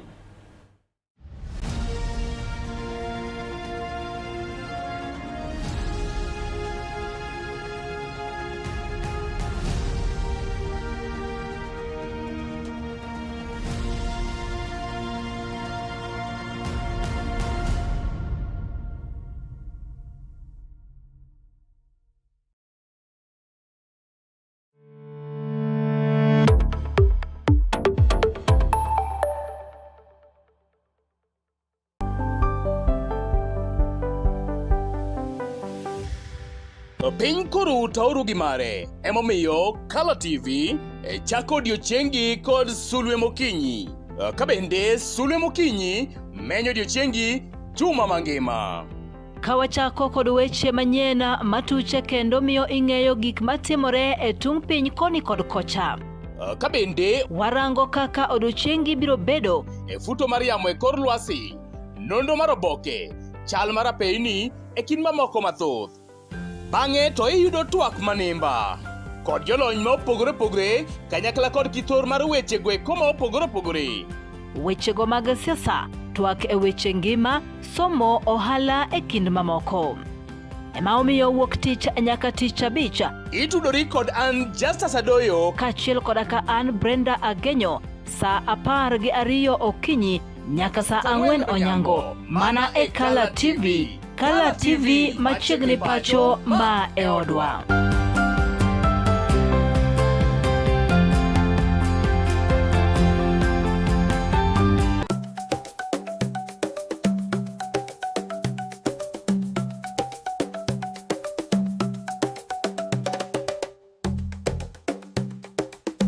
Be isegombo ng'eyo kit tedo chiemo ma opogore opogore, obed chiemo manyasani kata manyachon, machalo aliya, aluru, obambo, to kod mamoko mathoth. Machiegni tet manimba, chenro miyudo tiegruok mathoth e weche mag jikon. Waseso jikondi kod chiemo mamit maweki nang'o lith lweti. Kochakore crips, cookies, ring abula, samosa molose rang'iny mamalo, man kod ndhadhu mamit miwuoro e kind chiemo mamoko mathoth. Arni wapuonji loso nyaka kit math mamoko mayom kaka cocktail kod smoothies matieko riyo.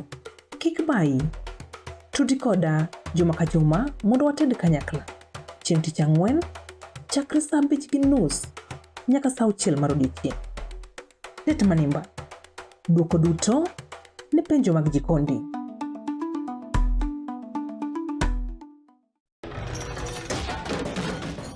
Bedo kod odiechieng' marabora e sikunde ka iduogo pacho, yud thuolo mar kweyo pachi kendo bedo gi mor e chenro mar Bang School.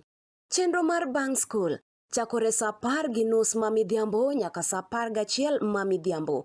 Kama inene katun mamori, ipuonjori weche mathoth, ibedo kod mor gi nyiero motimo cathedral. Kik bayi, Bang School, chenro manigi mor lilo ne nyithindo duto. Kala TV, machiegni pacho ma e odwa.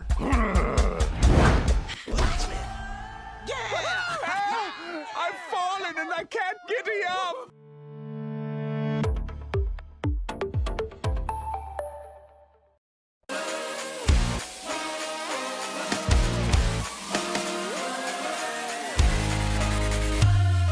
Komuoch to wan kode duoko mag tuke mopogore opogore, jotugo motimogi, kuonde mag timogie, to gin tuke mage mabiro. Mano emomiyo wan ka e chenro mar chal pewe, tudri kodwa wuok tich nyaka tich abich saa 11 mar midhiambo nyaka saa 12 mar midhiambo. Kama wanyisi motimore e pewe duto mana e Kala TV.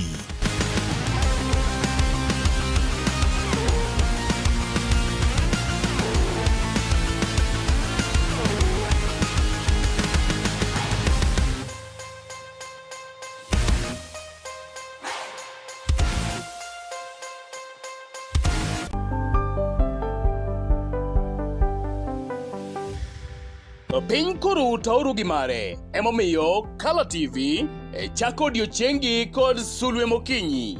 Kabende Sulwe Mokinyi menyo odiochiengi juma mangima. Kawachako kod weche manyien matuche kendo miyo ing'eyo gik matimore e tung piny koni kod kocha. Kabende warango kaka odiochiengi biro bedo e futo mar yamo e kor lwasi, nonro mar oboke, chal mar apeyni e kind mamoko mathoth. Bang'e to iyudo twak manimba kod jolony ma opogore opogore kanyakla kod kithor mar weche gweko ma opogore opogore. Wechego mag siasa, twak e weche ngima, somo, ohala e kind mamoko. Ema omiyo wuok tich nyaka tich abich itudori kod an Justus Adoyo kaachiel koda ka an Brenda Agenyo saa 12 okinyi nyaka saa 4 onyango mana e Kala TV. Kala TV machiegni pacho ma e odwa.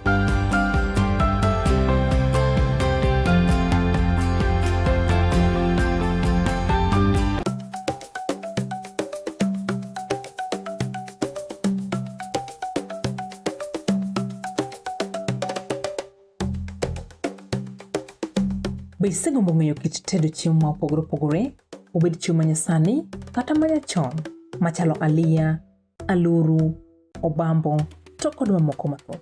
Machiegni tet manimba, chenro miyudo tiegruok mathoth e weche mag jikon. Waseso jikondi kod chiemo mamit maweki nang'o lith lweti. Kochakore crips, cookies, ring abula, samosa molose rang'iny mamalo, man kod ndhadhu mamit miwuoro e kind chiemo mamoko mathoth. Arni wapuonji loso nyaka kit math mamoko mayom kaka cocktail kod smoothies matieko riyo. Kik bayi. Tudi koda juma ka juma mondo wated kanyakla. Chieng' tich ang'wen, chakre saa 5:30 nyaka saa 6 mar odiechieng'. Tet Manimba. Duoko duto ne penjo mag jikondi.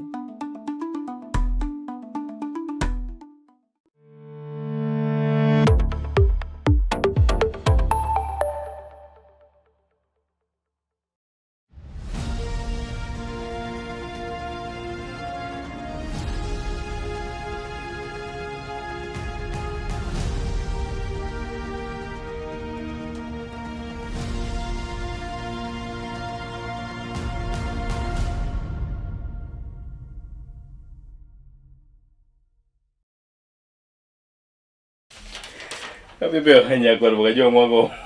Ngwa Mokinyi the standard. Bache gni jagol boga jo. Ngwa chani kimor timedo Medo ngima. Medo ndalo ni. Medo ndalo. Wasebede koro gendala riyo. Oh. So tactless, diplomatic.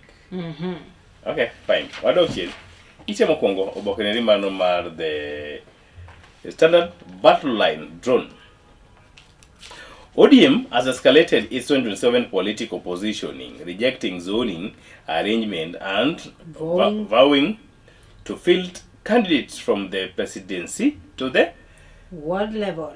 A declaration that intensified its contest with the UDA while exposing deep fault lines within the party over its relationship with President William Ruto. Machoni weche sani koro dhi mana nyime kod tedore ahinya to twak mabende ni igeno ni bedo e kind duond buch siasa no mar UDA kanyakla kod mano mar ODM. Ka ODM koro ria thochgi ni gibe giketo jachung' kom jatend piny kendo gidhi keto ji e kombe e kuondegi magene gimbi just from president to ward level. Ward levels. Ite mar ariyo Brenda. Ite mar ariyo, tactless diplomat. The growing tension gaps at foreign ministry. Some ambassadors have accused PS Sing'oei of being dismissive and disrespectful. He has been criticized for comments seen as contrary to Kenya's diplomatic policy. The storm is brewing in Kenya's Ministry of Foreign Affairs, with some ambassadors and senior officials accusing Principal Secretary Korir Sing'oei of what? Arrogance. And dragging the country's diplomacy to an unprecedented low. Standard can reveal. Standard wacho ni gin gi lawyer. Ginya chunge bao. Kabisa. And then itima bathe kanyo Mwala sues Awinja of Coca-Cola in copyright dispute. And Coca-Cola on copyright dispute. Okay. Comedian David Mwambili has sued his fellow actor Jackie Vike, popularly known as Awinja Nyamalo, and beverages company Coca-Cola over a 163 million marketing campaigns dubbed Kasinching na Coke. Okay. Kasinching na Coke.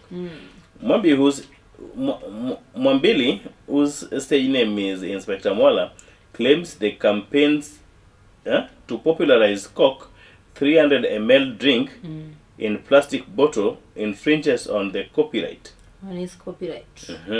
Mwambili, in his case filed before the Commercial High Court, claimed that Coca-Cola Central and Western Africa and the Coca-Cola Beverage Kenya have been running a promotion in which 2 million customers are to win 163 million.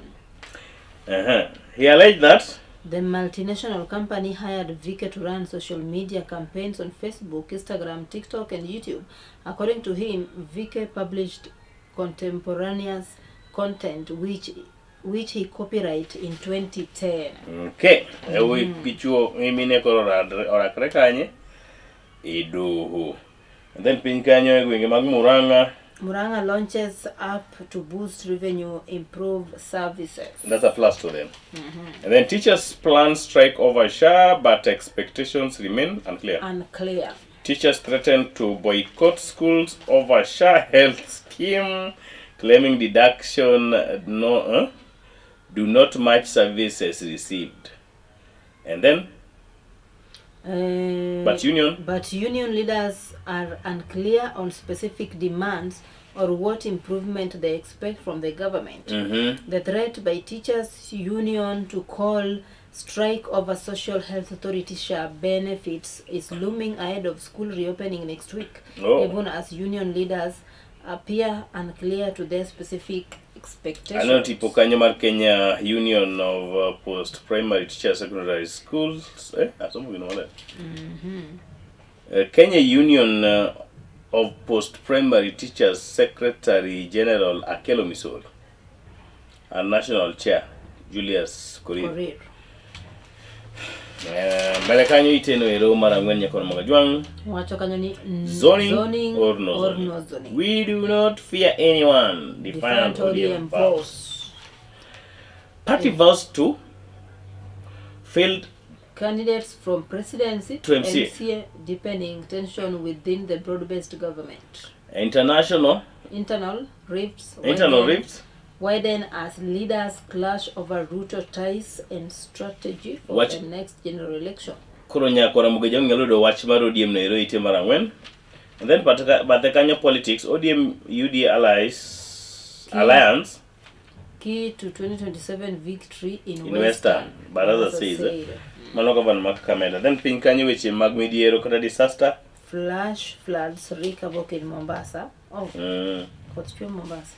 Resident of Junda in Kisauni sub-county are grappling with the flood. Heavy rains continues to pound the region, leaving home and submerged families displaced. Polisan. Lendo. Nduku ni na winjo wach ni nyoro. Ilongo ni Calvin Sokoth alias Gaucho. What's wrong with Gaucho? He's a medic. Appointed to the board of Mama Lucy Kibaki Hospital. Some people say that class 3 dropout. Nimesema kwa upole. Kuda man. I don't know his education background actually. Calvin Sokoth, popularly known as Gaucho, built his reputation as a fierce political loyalist for years. Gaucho fashioned himself as a fierce defender of the late ODM Raila Odinga, ODM leader Raila Odinga and his party. His loud confrontation and popularizing brand of politics and earning what? Visibility among Nairobi's youth and formal settlement. Gaucho has since aligned himself with President William Ruto, emerging as one of the most outspoken defenders of the so-called broad-based government. His appointment to the board of Mama Lucy Kibaki Hospital has now shoved him from the street to public health governance, igniting public backlash on the criteria used to appoint individuals to public health institutions. Gaucho was appointed as part of the new board constituted by Nairobi City Gazetted Kenamo. Dr. Elvis Meli was appointed.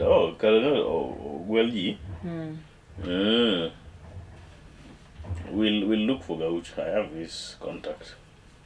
But I think alirudi shule kusoma. It's what you can do. Yeah, alirudi shule kusoma. So why are people saying me hana qualifications? Bora alisoma anything related to that, he qualifies. And then demos, fuel crisis, cost of living forced Kenyans back to the streets. No, they have not yet gone. Why are they saying that? Fuel crisis, cost of living forced Kenyans back to the streets. Street protests are expected to resume today as activists push for lower fuel prices and reduced cost of living. Noel Nabisho. Itemara biro gin lendo nye Brenda. Itemara boro gain pajo ndiko gipacho somo. Court rejection of AI filing divides lawyers. Itemara biro gin piny kanyo wachana. Land dealer joins Gachagwa's party in bid to unseat Wamatangi. Then Itemara Chiko Lendo par Ganyo state proposes up to 4 million reparation for protest victim. Chudo mag jowe koma bende ne oiny keta no wito ngimagi ng'anyo. Then NTSA tighten school transport safety rules ahead of reopening. That's good. But ichieme. Ite mara par kod achiel gin lendo. And then ite mara par kod ariyo Gin kanyo goro mar cartoon. Kod pajisomo kod pajondiko. Ngama somo gazette osomo gazette e mesa, and then it's in the house, eh? Family wealth. Gazette masomo no what family wealth. Mbele kanyo bende TV were about divorce, no 50-50 property sharing, rules Supreme Court, a lesson for women. The man of them, okay. The man it's says, an argument on family matters, not politics, eh? Actually, a lesson for women who use marriage as a ticket to wealth, and the woman is saying, but men always use wealth as a ticket to marriage. Yeah, you men also use wealth as a ticket to marriage. Rungito kuli chano mi chano logone mo mi biro. Kusa keto. And then penjo makawuono, question for the day. Is government decision on scholarships justified? Nyaka otolo mali mondo mingili pode maket kod mano nyakoro mngajwang. Kaka gibiro, kako changi, weche mangima bendo lakiti mara par kod ang'wen. Mara par kod abich. Pajesomo kod pachjondiko pod dhi nyime. And development on starts without a social contract time for a national forum. Then ite mara par kod abiro oboke mabalang weche go mag lendo. Ogagata skanya. Oboke mabalang ni weche go mag omenda. Kaka omenda ringo nyakoro mojwang. And then oringa nyaka mbele kanyo kaka ohala dhi. Noka jo apiko jo apengo ochung apengo gi kanyo ka gineno ka nyagone gi moko to kata oyo. And then counties Tema prayer for a beach. Mark counties wa. Vaccines prevent 20 million measles deaths in Africa. Ayo report mayango ni wach mane wawuoye nyithindo mosomo e school no ero makim dwa twak kod jofwambo. Okay. You agree to that? I agree. Those people have the right. Where was the government when they were being admitted? Kim students fraternity will have an urgent media briefing at their Kisumu campus following the government communication regarding their course and certificate validity. Media is invited to do what? To coverage. Take your Kim. And you can take a malloy. Annual Mosichulo Pesa, yes. Annual is not seeing well. And then Pinkanyo, SCK Church? SCK Faithful March for Unity after years of division. Makan mag Pokot, West Pokot. And then we mag Alanti ite mag pray for the Brenda. Divani sues banks receiver in fresh twist to 7.9 billion Titun Saga. Mano Divani no picha na insert kanya. Yes, then ite mag prokola video kako medaringo. Prayo koraboro weche go eko mag pinche maoko. Man kills 7 of his children in deadly Louisiana mass shooting. Okay. Story marja mama sicha. Did I skip it? Yeah. Okay. What? Man kills 7 of his Then Pinkanya, Washington DC, Iran not planning to attend talks with the US in Pakistan. In which Mopogore Kanyo. Japan culture been warning after earthquake hits north. Japan issued a special advisory on Monday warning on increasing risk of earthquake. I don't know if you I'm also wondering. Then Itemar predict Brenda. Gajamili Kodukwan. Itemar predict the Chel Gin Oili Matindo. Moringo Nyakitema predict the Rio predict the Dick. Then Gidia Dianya Kaitemar predict the Ngwen predict the Beach. Itema predict the Chel Gin Lendo Mac Ute Fombo Kodkeo. Predict the Birio Gin which Mac Tuki. Mashemeji Derby set stage for goal over Leopards title race. Gor and Leopards are separated with 3 points with 6 matches left. Sofapaka, Bidco and Sharks continue regulation fight on ops. Huh? King of SportPesa Premier League standing, Gor Mahia got 58 points, FC Leopard nigi 55 points, Kenya Police 47 points, Kakamega Homeboys 46 points, Shabana 46, Nairobi United 42, Tusker 41, KCB 40, Bandari 39, Muranga Seals 38, Mara Sugar 37, Mathare United 34, Costa Rangers 31, APS Bomet 28, Ulinzi Stars 28, Kariobangi Sharks 26, Bidco United 22, Sofapaka 17. I support Gor Mahia. Oh, I support Kariobangi Sharks. History on Arsenal as they seem to run out of time and luck. And luck. Itemar Prade Korabo. Nina sawa. Oh, nemoka expect neno kanya. Olympic champs Thomas set to light up Kip Keino Classic. Okay, fine. I'm on the track. Itemar Prade Chico. Pipeline and KCB. Bank to renew rivalry in African Club Championship series. Then Kogas and Mwamba promoted to Kenya Cup.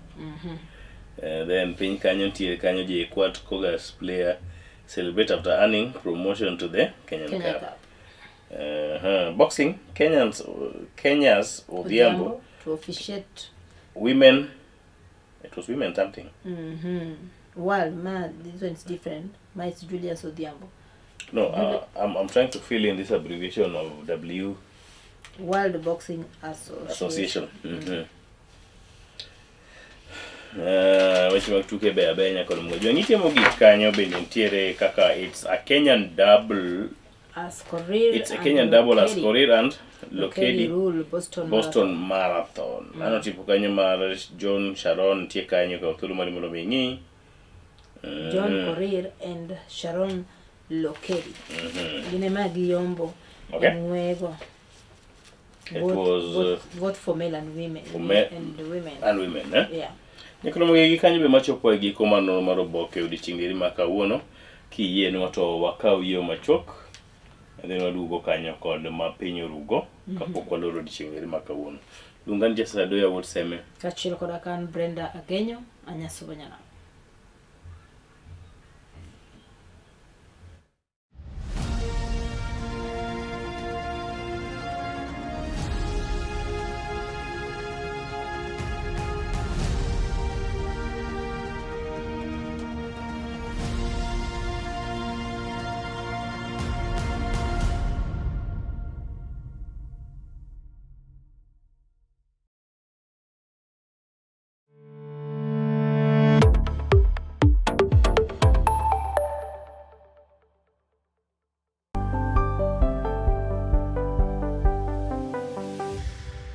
Piny koro tauru gi mare, emomiyo Kala TV chako odiochiengi kod Sulwe Mokinyi.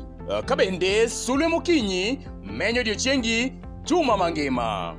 Kawachako kod weche manyien matuche kendo miyo ing'eyo gik matimore e tung piny koni kod kocha.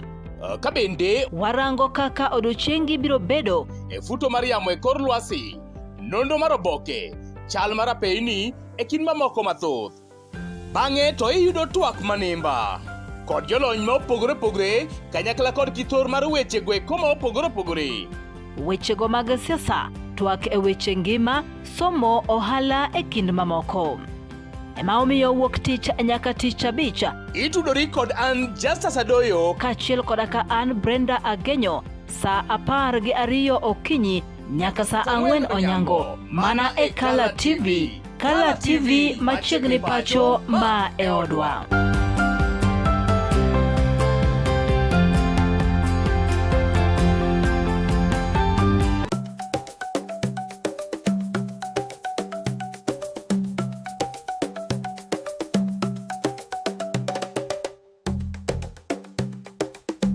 Be isegombo ng'eyo kit tedo chiemo ma opogore opogore, obed chiemo manyasani kata manyachon, machalo aliya, aluru, obambo, to kod mamoko mathoth? Machiegni tet manimba.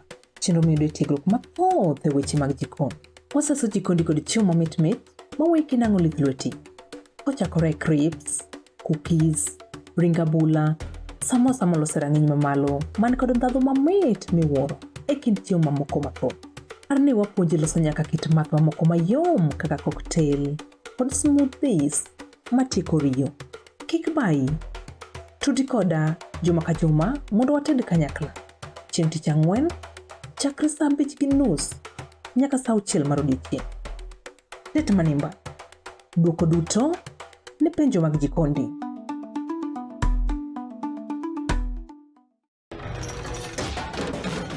Tok bedo kod odiechieng' marabora e sikunde ka iduogo pacho, yud thuolo mar kweyo pachi kendo bedo gi mor e chenro mar Bang School. Chenro mar Bang School chakore saa 10:30 ma midhiambo nyaka saa 11 ma midhiambo. Kama inene katun mamori, ipuonjori weche mathoth, ibedo kod mor gi nyiero motimo cathedral. Kik bayi, Bang School, chenro manigi mor lilo ne nyithindo duto. Kala TV, machiegni pacho ma e odwa.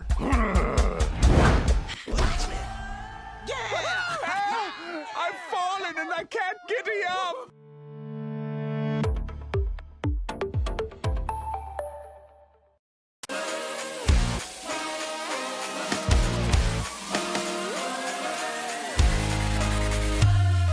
Komuoch to wan kode duoko mag tuke mopogore opogore, jotugo motimogi, kuonde mag timogie, to gin tuke mage mabiro. Mano emomiyo wan ka e chenro mar chal pewe. Tudri kodwa wuok tich nyaka tich abich saa 11 mar midhiambo nyaka saa 12 mar midhiambo. Kama wanyisi motimore e pewe duto mana e Kala TV.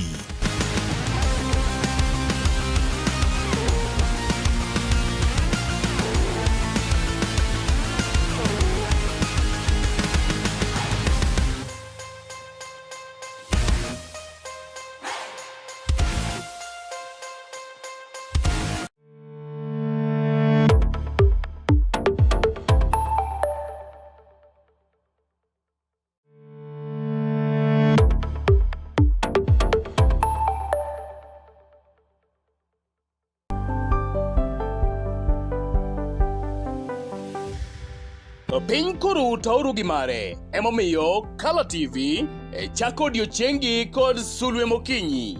Kabende Sulwe Mokinyi menyo odiochiengi juma mangima. Kawachako kod weche manyien matuche kendo miyo ing'eyo gik matimore e tung piny koni kod kocha. Kabende warango kaka odiochiengi biro bedo e futo mar yamo e kor lwasi, nonro mar oboke, chal mar apeyni e kind mamoko mathoth. Bang'e to iyudo twak manimba kod jolony ma opogore opogore kanyakla kod kithor mar weche gweko ma opogore opogore. Wechego mag siasa, twak e weche ngima, somo, ohala e kind mamoko. Ema omiyo wuok tich nyaka tich abich itudori kod an Justus Adoyo kaachiel koda ka an Brenda Agenyo saa 12 okinyi nyaka saa 4 onyango mana e Kala TV. Kala TV machiegni pacho ma e odwa.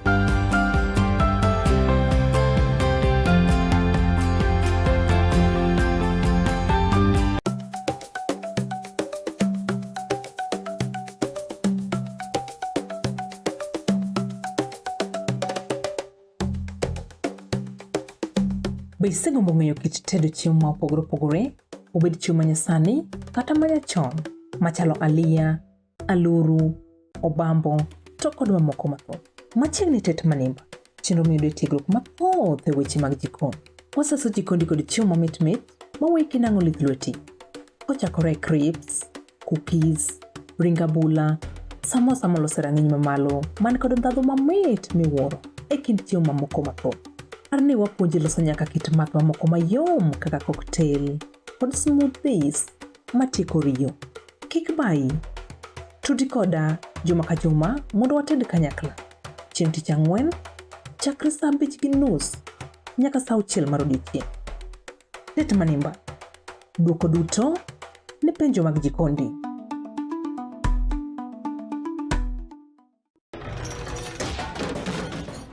Kibedo kod odiochieng' marabora e sikunde ka iduogo pacho, yud thuolo mar kweyo pachi kendo bedo gi mor e chenro mar Bang School. Chenro mar Bang School chakore saa 10:30 mamidhiambo nyaka saa 11 mamidhiambo. Kama inene katun mamori, ipuonjori weche mathoth, ibedo kod mor gi nyiero motimo Cathedral. Kik bai, Bang School, chenro manigi mor lilo ne nyithindo duto. Kala TV, machiegni pacho ma e odwa.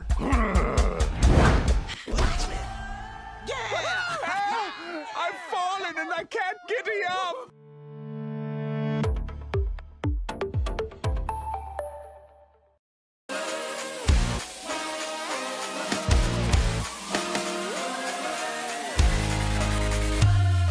Komuoch to wan kode duoko mag tuke mopogore opogore, jotugo motimogi, kuonde mag timogie, to gin tuke magi mabiro.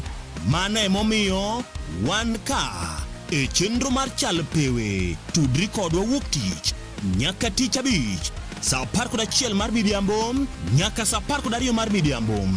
Kama wanyisi motimore e pewe duto mana e Kala TV.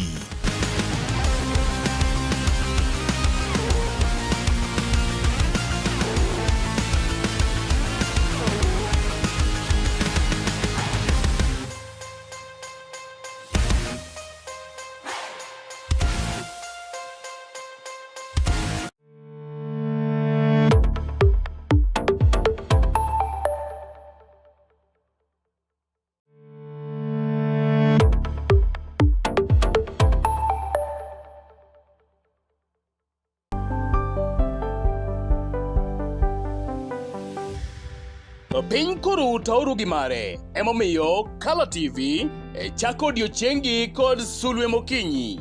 Kabende Sulwe Mokinyi menyo odiochiengi juma mangima. Kawachako kod weche manyien matuche kendo miyo ing'eyo gik matimore e tung piny koni kod kocha. Kabende warango kaka odiochiengi biro bedo e futo mar yamo e kor lwasi, nonro mar oboke, chal mar apeyni e kind mamoko mathoth. Bang'e to iyudo twak manimba kod jolony ma opogore opogore kanyakla kod kithor mar weche gweko ma opogore opogore.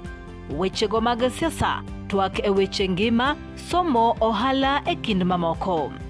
Ema omiyo wuok tich nyaka tich abich itudori kod an Justus Adoyo kaachiel koda ka an Brenda Agenyo saa 12 okinyi nyaka saa 4 onyango mana e Kala TV. Kala TV machiegni pacho ma e odwa.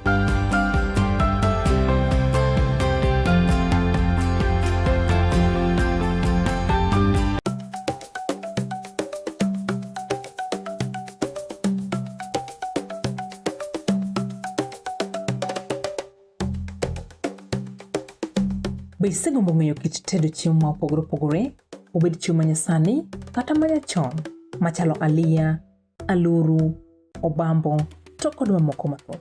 Machiegni tet manimba, chenro miyudo tiegruok mathoth e weche mag jikon. Waseso jikondi kod chiemo mamit mit maweki nang'o lith lweti. Kochakore crepes, cookies, ring abula, samosa molose rang'iny mamalo man kod ndhadhu mamit miwuoro e kind chiemo mamoko mathoth. Arni